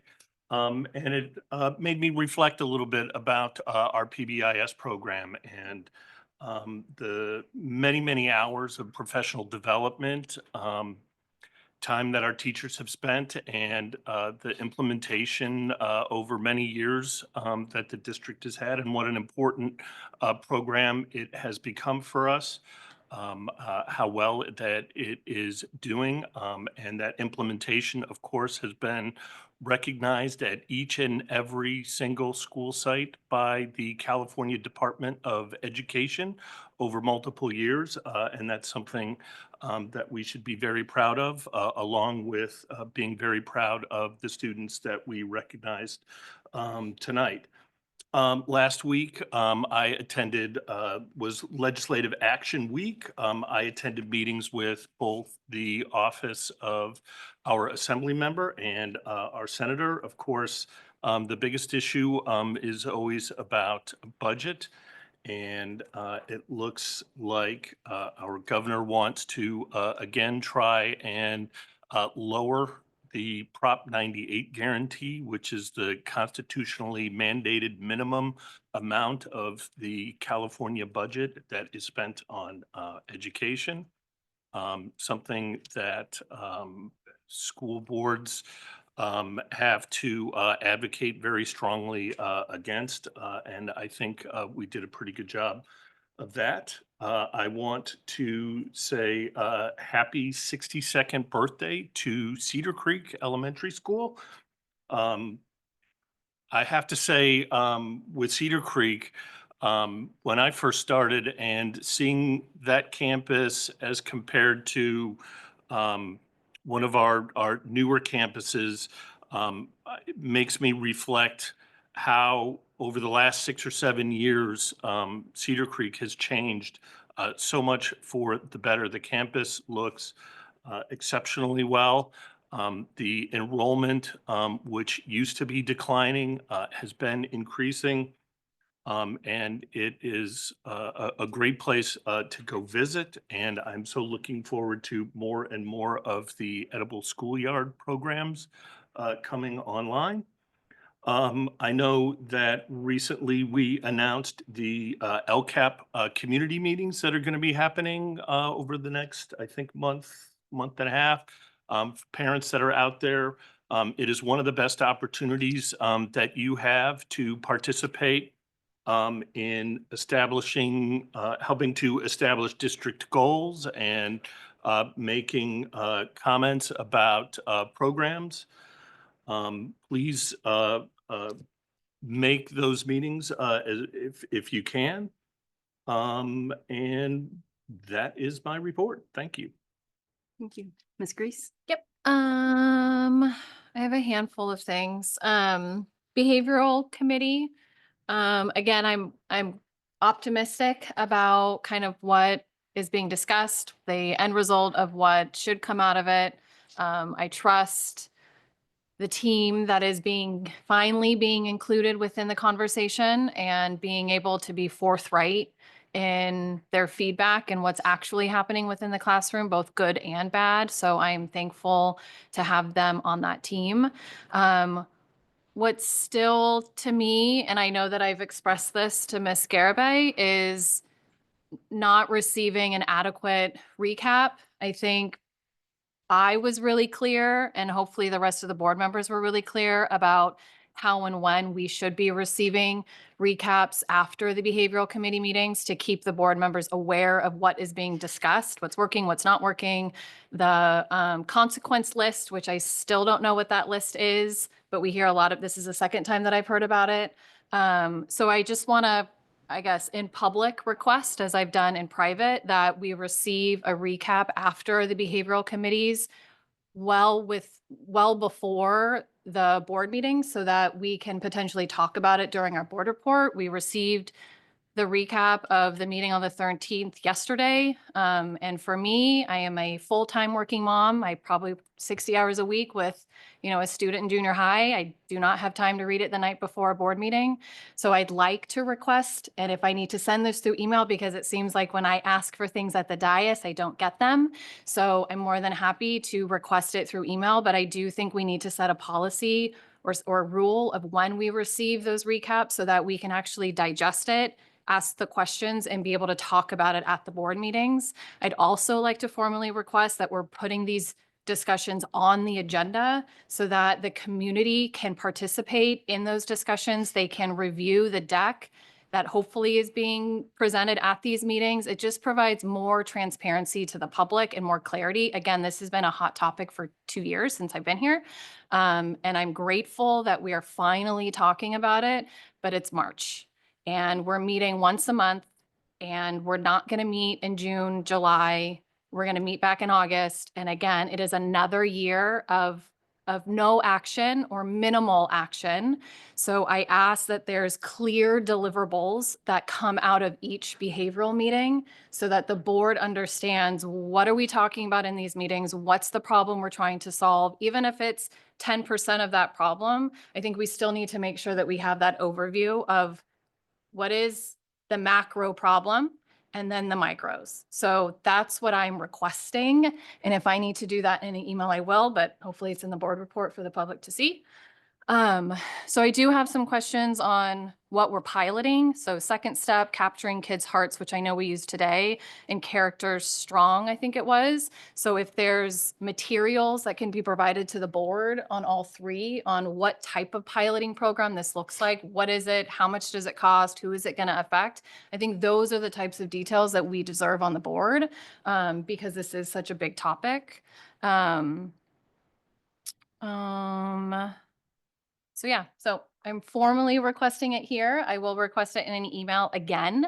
But I do think we need to have something more formalized so that the public can have visibility and have transparency to it. The second thing is library review. Mr. Clement, I know I brought this up at the last meeting and I haven't even had a dialogue exchange with you through email. So again, I don't know, do I need to request it in person, or do you want me to formally send an email with my questions, or can it just be an easy exchange? So that's one of the other ones that I want to review is how are we doing with the revised library schedules? I know we've got numerous feedback coming from both teachers and parents that they don't like the new schedule. So what are we looking at to potentially change about next season? Or sorry, work language, next year. The next thing is the Rosedale program. So Mr. Watson, I've heard nothing but great things about the Rosedale program. So I think, is it something worth talking about, something that needs to be included within the behavioral committees about how things are being addressed and students and teachers are working together in admin? How much does the programs cost at Rosedale that keep getting these glorified results and just seems to be working really well? So is that something that needs to be put on the agenda? Are we including that team in the behavioral committee meeting so that they can share what's working and potentially implement that for the larger district? So I guess formally want to request an understanding of that Rosedale program. How much does it cost? What's the team involved? How many hours? What's the impact?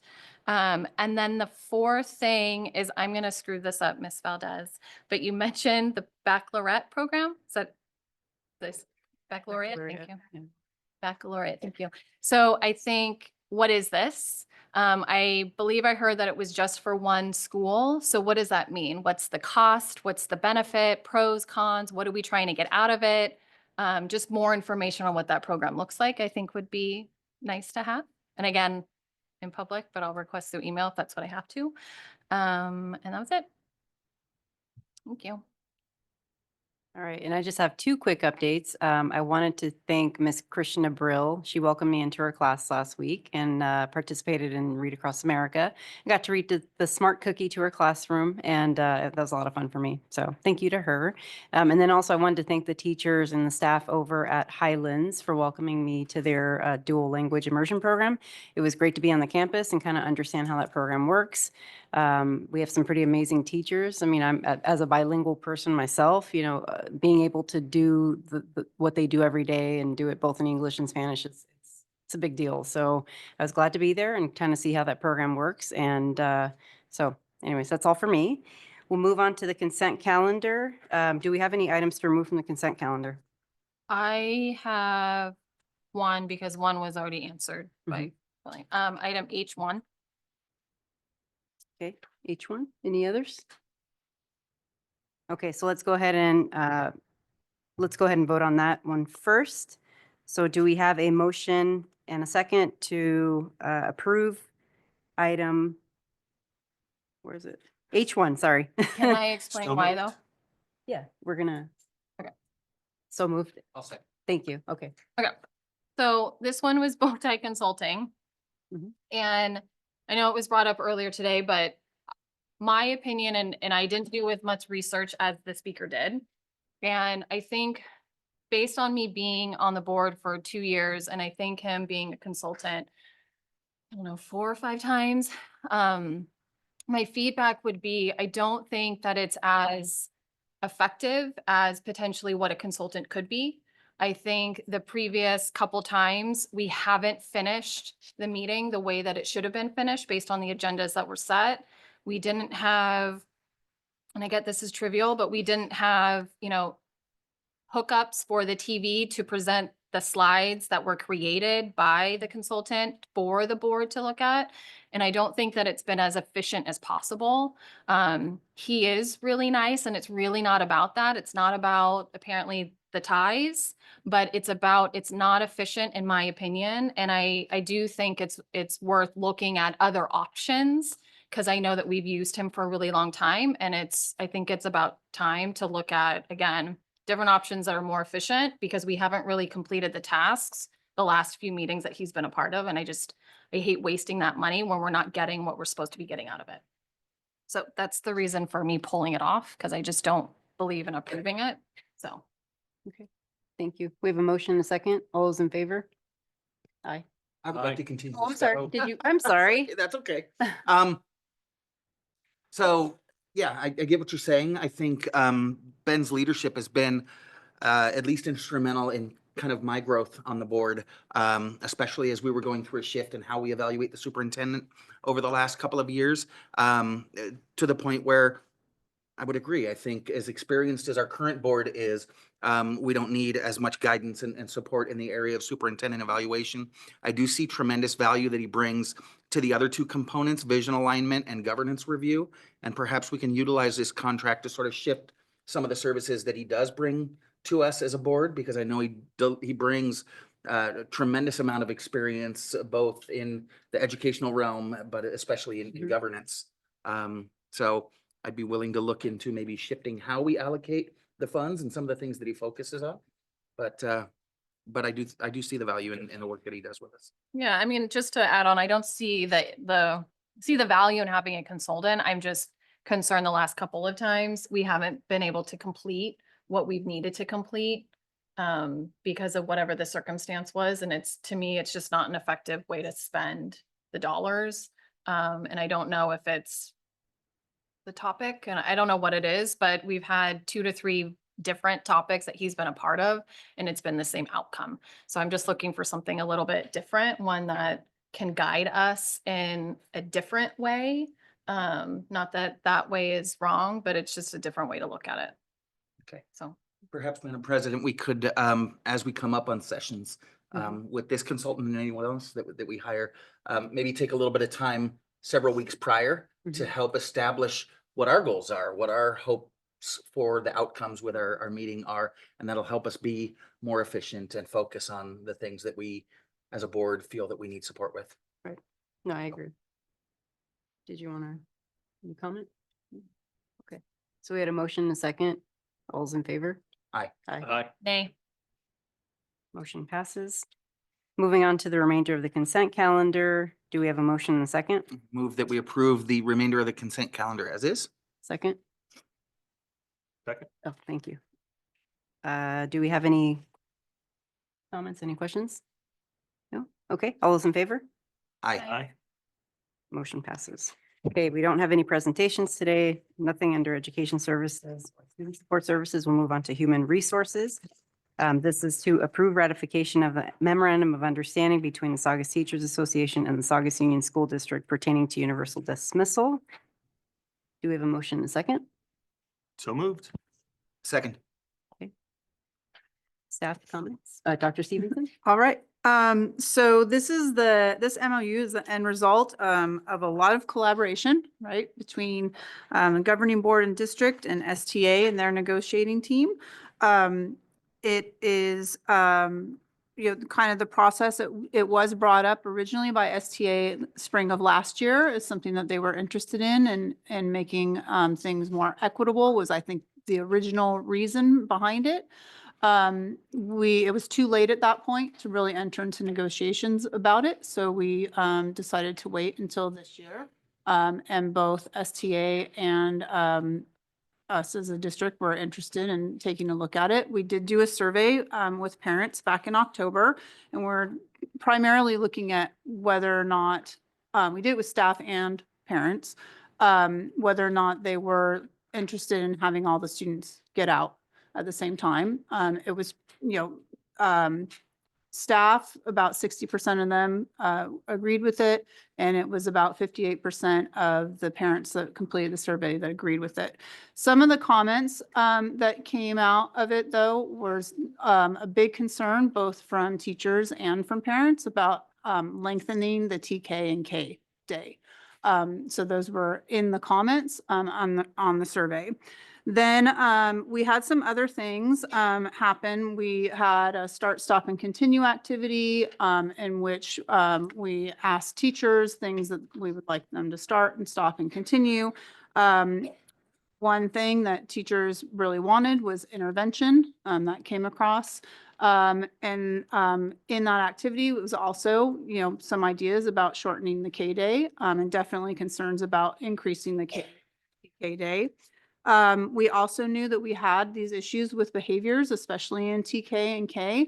And when you talk to site administrators and teachers, a lot of those behaviors are happening after lunch. The kids can kind of keep it together in the morning, and then we're seeing an increase in behaviors in the afternoon. We also know that there is a desire and a need for teachers to have additional planning time, right? Because they are doing so much. We kind of looked at this whole thing and collaboratively came up with a plan that not only talks about the length of the day, but also provides a way for us to provide intervention to our first, second, and third grade students. Allows for some additional planning time in the afternoons for teachers. And then also will, hopefully help us decrease in some of those big behaviors, and also allows us to add some additional support into our kindergarten classrooms, which has also been a desire. During the process, right, when we enter into negotiations, we bring things to the board gives us input and direction. The district negotiating team then goes in and works with the labor union. And it is a back and forth, like Ms. Valdez said. And we brought a big proposal. We did bring the initial proposal, and we brought a lot of different articles that were touched by this start and end time piece.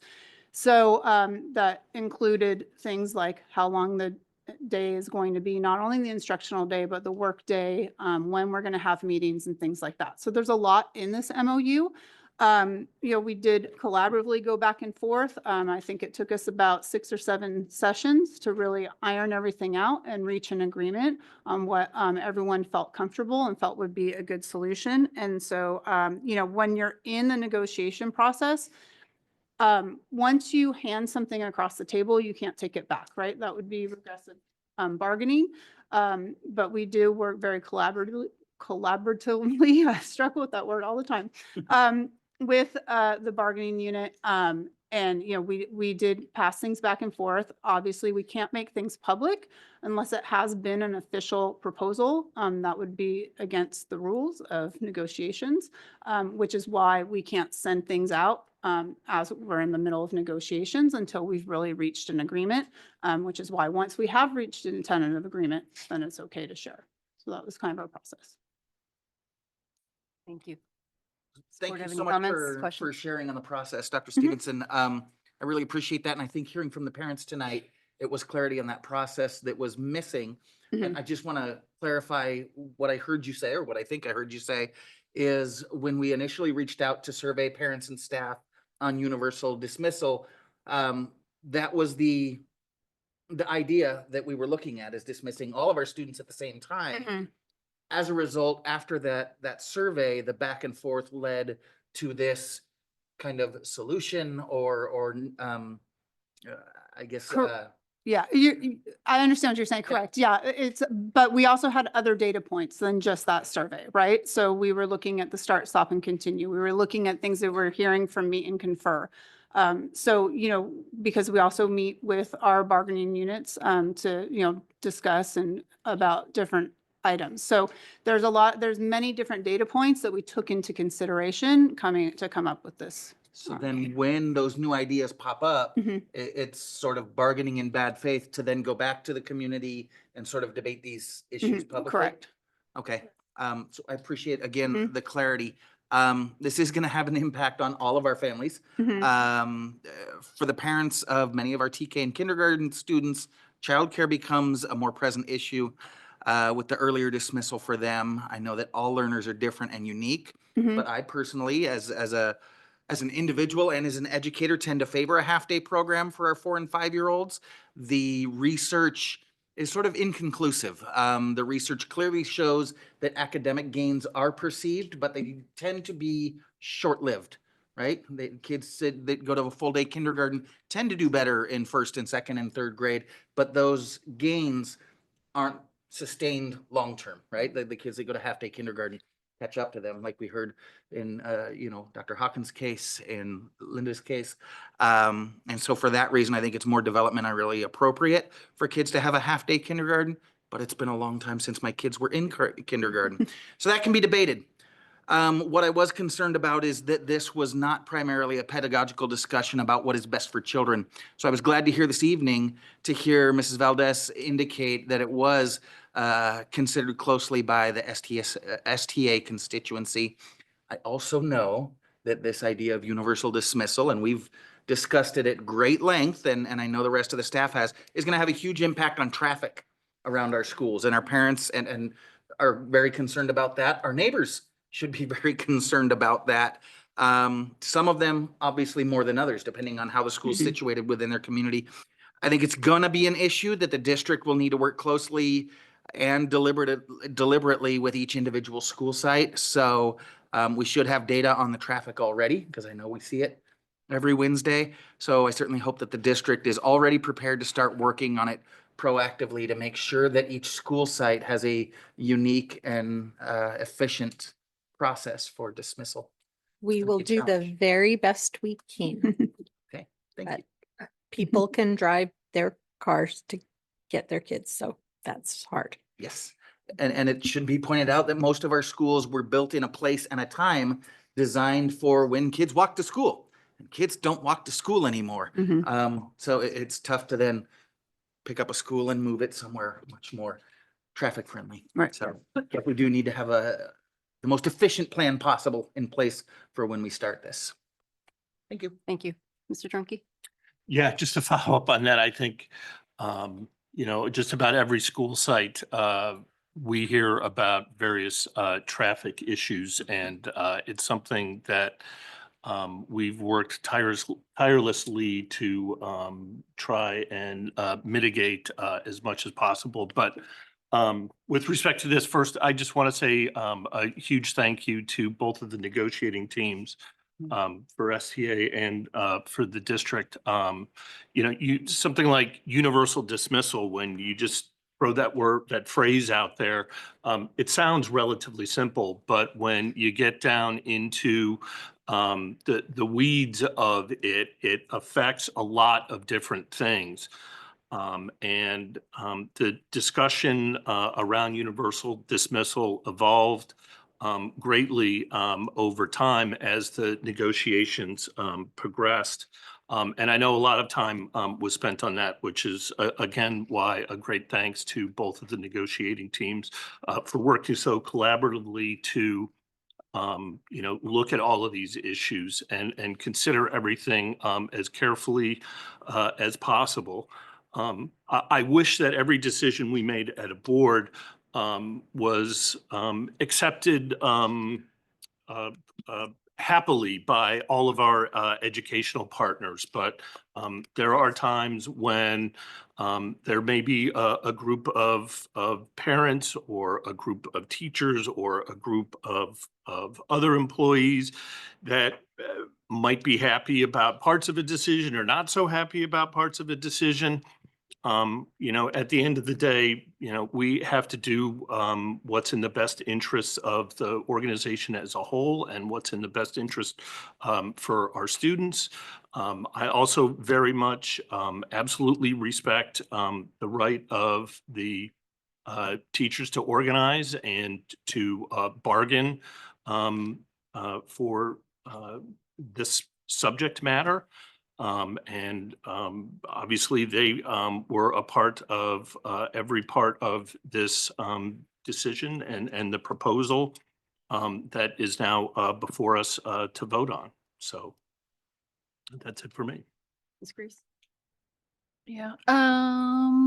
The survey, when did the survey go out again? In October, And when did the negotiations start? right around October also. And how many families took the survey? Do we have that?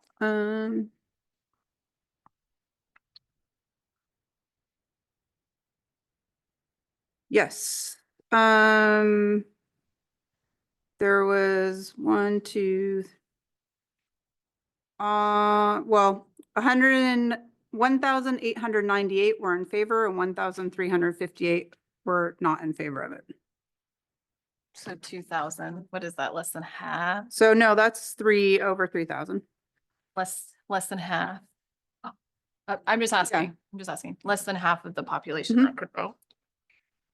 And these results were shared with the board after we got. No, I know, I'm just trying to, because it's not an easy decision. So I'm just trying to ask more questions so that I can vote responsibly. So the proposal for the dismissal is around like 230-ish, right? That's essentially what it would be, knowing that the minutes are going from, right? Well, the So dismissal 4 hours time- and 55 minutes. I know dismissal time and arrival time is different by site, but is there Right. like an average? that Well, we it can depends on what say? time. So, right. So, for example, if school starts at 8 o'clock, TK and K would dismiss 5 days a week at 12:25. Yep. And first through sixth grade would dismiss at 2:25 Monday, Tuesday, Thursday, and Friday. And Wednesdays they would dismiss at the same time as TK and K, which is 12:25. And right now, TK through third or second is till like 140-ish, maybe? You look. It depends again on what time they I start. think from what I can remember last year, I think it was around. Let me look at. And it also depends on the length of lunch because currently the different school sites all have different lengths of lunches and recesses. So for example, Rio Vista right now starts at 8 o'clock in the morning. They have a 15-minute recess and a 45-minute lunch. And so TK through second grade dismisses at 1:54 and third through sixth grade dismisses at 2:24. And on Wednesdays, everyone gets out at 1:34. So it's 2:44. about an Yeah. hour and a half. 2:44. Sorry, did I say the wrong number? 2:44. On Wednesdays, Yeah, you get out at 1:34. yeah. So it's about an hour and a half-ish difference Mhm. for the TK and K.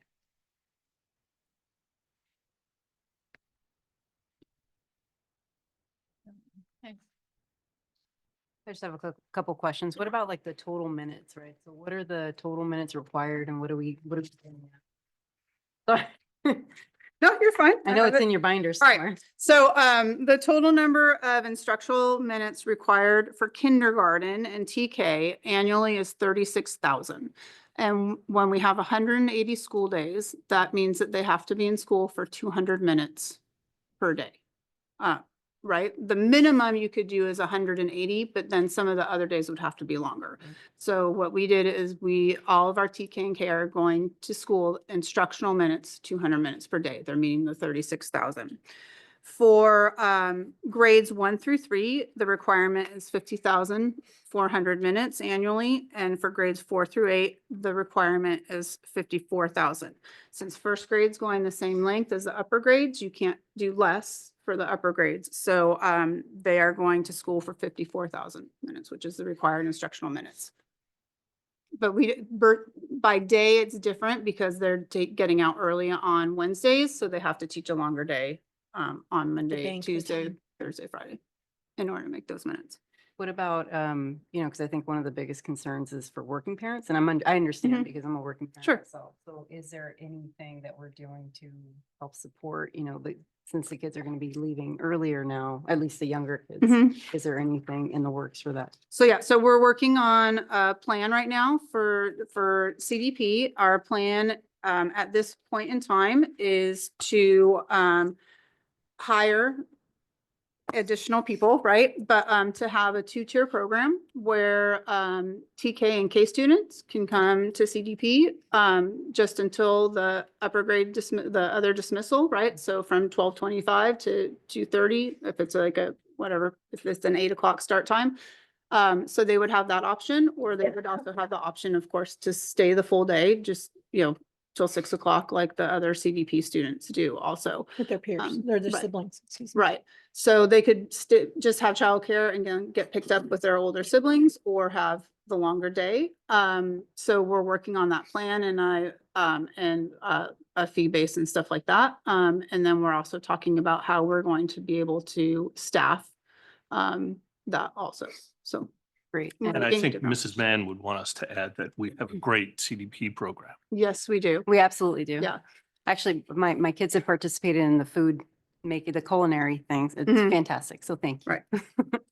Another question, what about, so let's say this moves forward Mhm. tonight. How do we notify, or is there a plan to notify the folks that have signed up for TK and K for the coming year? I'm going to defer to Ms. Ferris on that. Or no, I mean, we will be notifying them. Well, We're I'm sending sure out a series of Right. If emails they're- and things like that, right? So if they have siblings within the district, they get all the information through Parent Square, but then Sure. we have lists of all of the kids who have registered for TK and K Right. at this point. Mhm. And we'll also communicate with Yeah, them. I want to make sure that we give people ample time. Absolutely. Yeah.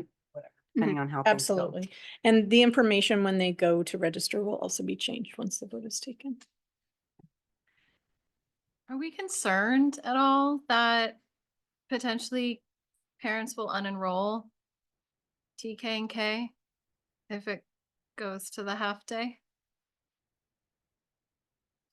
I mean, they may choose to. How do we compare to other districts? Are they all full? Newhall is not a full day. Their TK and K is shorter. Sulphur Springs here. So this is not uncommon. It's No. I think years ago, school districts chose, when I say years ago, I don't mean 5 years ago, many years ago, to have more academic settings for students. There is some research Mhm. that promotes it for kids in poverty. However, what we're also seeing now with student behaviors, the half-day program does work. Mhm. It is effective for kids. The kids do learn. And we feel that based on what we're seeing with student behaviors, and the current status of students in general with their ability to have the attention span that we need them to have and those sorts of things, that having them in the classroom the full day is a challenge, both for the teacher and for the kids. And, yes, this is something that we decided to do based on past practice of school districts, and many school districts do different things.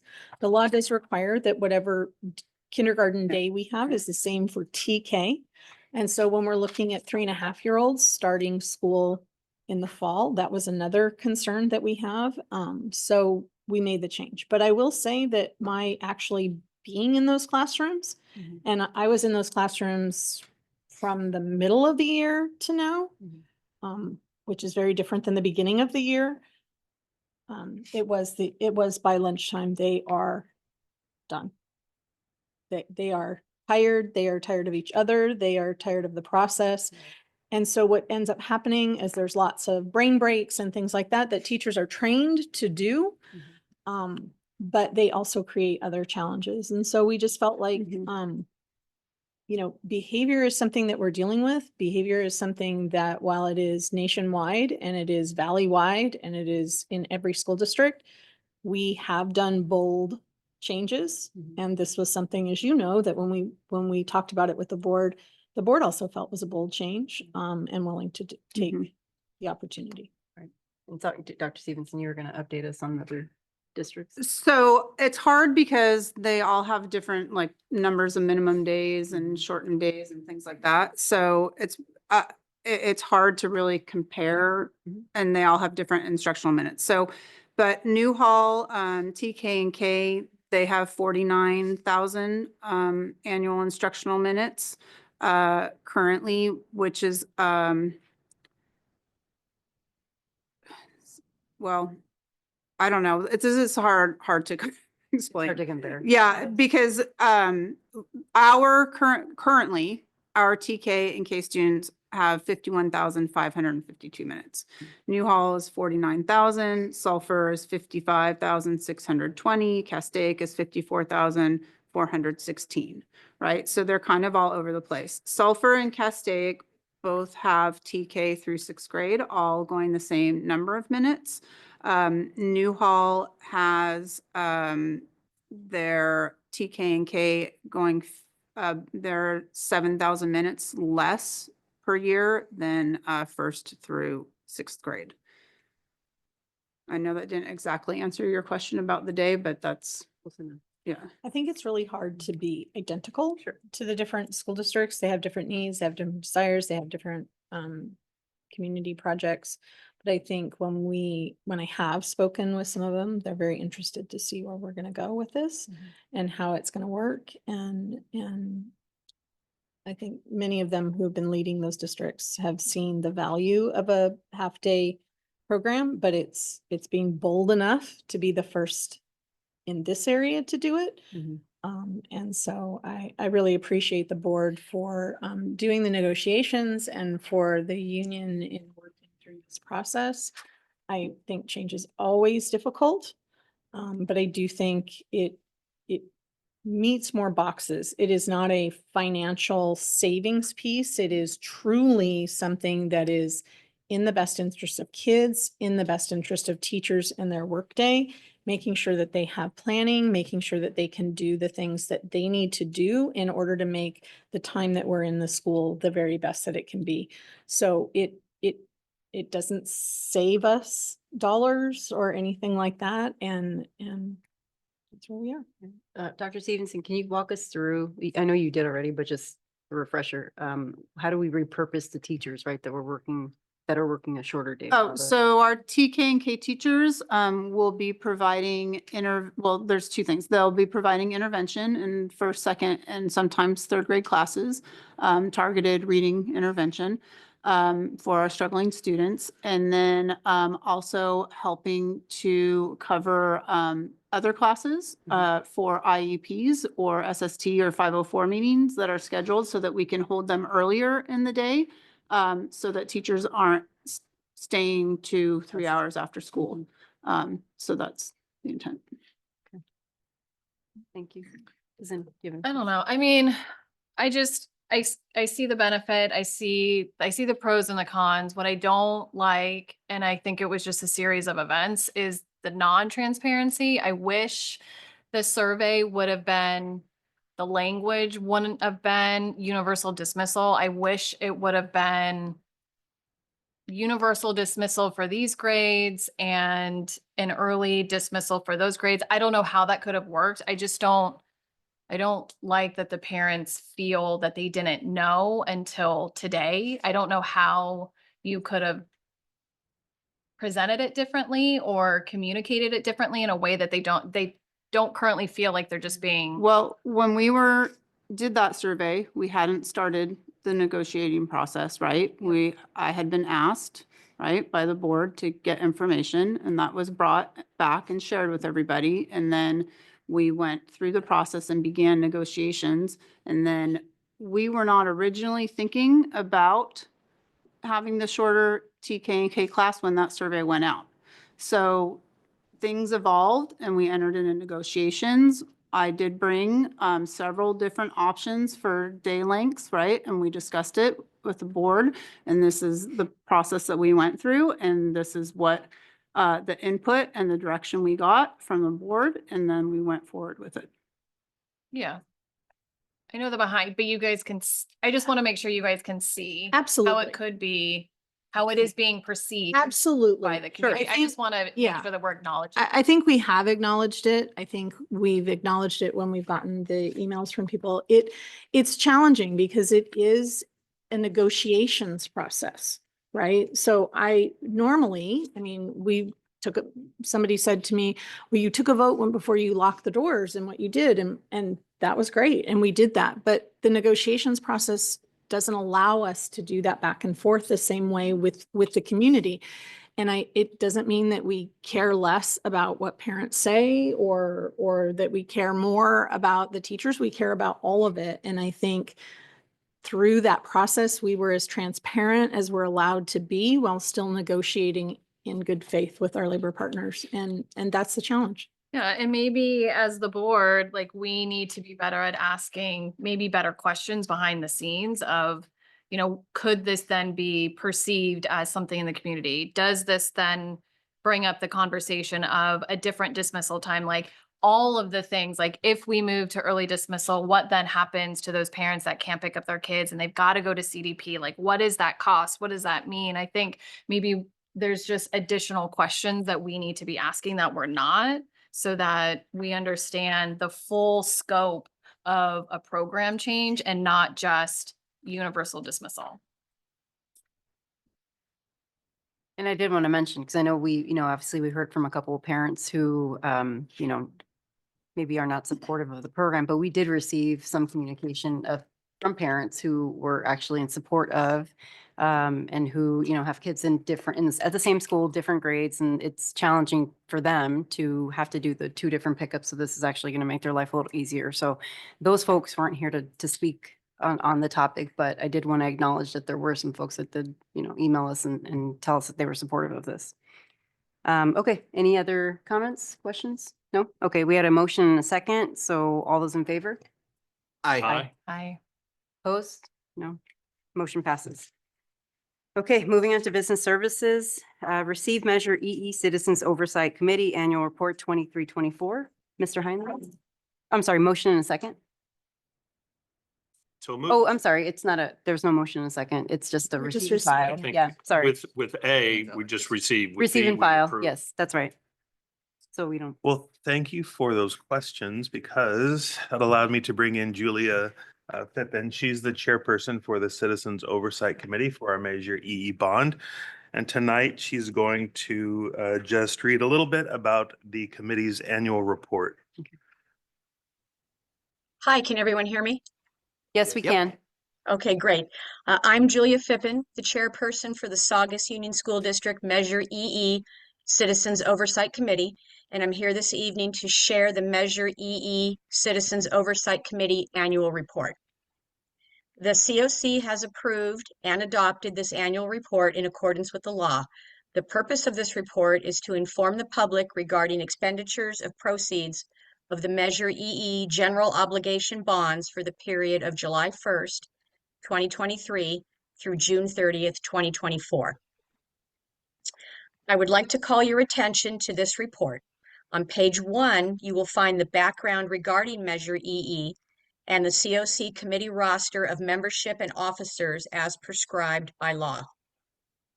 At the bottom of page 1 and on to page 2, please note the COC activities and findings for this reporting period. The COC met regularly, and all documentation is posted on the district website. The COC reviewed and discussed relevant reports and other information and determined that Measure EE funds were expended only for authorized Measure EE projects. Continuing on page 3, the COC found that no bond funds were expended for a teacher or non-construction related administrator salaries or other district operating expenditures. Additionally, the COC received and reviewed the 2023-24 fiscal audit conducted by Eide Bailey. The COC is grateful for the technical and administrative assistance provided by the district and would like to remind the public that all required documentation can be found on the district's website. The COC concludes that the district has formally complied with all the requirements of Article 13(1)(b)(3) of the California Constitution and approved and adopted this annual report on March 6th, 2025. Thank you. Thank you, Ms. Fippen. Okay, moving on to approval of the 23-24 building fund Measure EE annual audit report. Do we have a motion and a second? Move to approve. Second. Any questions or comments? No? All those in favor? Oh, I I'm just sorry. want to make a quick comment. Ms. Fippen, I just want to thank you and on all of the members of the committee for your service, your volunteer service to the committee. And of course, you know, this district has many opportunities for volunteers. That just seems to be the way that it is for education. So to all of the parents out there, there are a tremendous array of opportunities for you to participate as a volunteer, whether it's the COC committee, whether it's PTA Executive Council, excuse me, I should say PTO. Not all of our schools have PTAs, whether it's site council, in the classroom, the parent advisory councils that we have. I heard DLAC before, the upcoming LCAP meetings, lots of opportunities for you to be involved and participate in the decision-making process. That's it. Thank you. Any I other would comments? just echo those comments again. Ms. Fippen, thank you very much to you and your team. Our school district could not function properly without your volunteer efforts. Okay, we have a motion and a second. All those in favor? Aye. Aye. Opposed? No. Motion passes. Okay, moving on to approval of the Sierra School Equipment Company contract, school furnishings, office furnishings, and accessories for furniture project at Emblem Academy. Do we have a motion and a second? I'll move to approve it. Second. Any questions or? This is any- just the second order for Emblem with special spaces and TKK classrooms. Thank you. Any questions or comments? No? All those in favor? Wait, I have a Oh, question. I'm so sorry. go ahead. Did we consult the teachers on the furniture? The teachers pick the standard. Okay, cool. Thank you. Perfect. All those in favor? Aye. Aye. Okay, motion passes. Moving on to approval of resolution 2425, number 51, a resolution of the governing board of the Saugus Union School District to apply for and secure grant funding from the South Coast AQMD Lower Emission School Bus Program. Do you have a motion and a second? So moved. Second. Thank you, Mr. Heinlein. Sure. A few months ago, we presented a plan in order to move forward with purchasing electric buses. After that plan was approved, this is a new grant that came up that allows us to also piggyback on those other grants. So it will decrease the portion of funds that would have to come from the district, the funds that we hope to use our energy credits to purchase the buses with. So we're just asking the board to allow us to participate in moving forward with pursuing this grant. Great. Does anybody have any comments? No? Okay. Clerk, would you take the roll? Oh, Mr. Watson? Aye. Mr. Trunky? Aye. Ms. Garabay? Aye. And I vote aye. Motion passes. Thank you. Next up, approve approval to declare certain district-owned property as surplus. Can I get a motion in a second? Move to approve? Second. Second. Any questions or comments? No? No? All those in favor? Aye. Thank you. All right, our next regular board meeting is scheduled for April 1st, 2025. And can I get a motion to close the meeting? Move to adjourn. Move to adjourn. Thank you. Second? Second. So adjourned. So we are adjourned at 8:54 PM. Got to vote. Oh, and now we got to vote. Sorry. All those in favor? Aye. Aye. Aye. Any opposed? No. Motion passes. Thank you. Have a good night, everybody. Dodger game starts in 6 hours. always Get your forget. rest.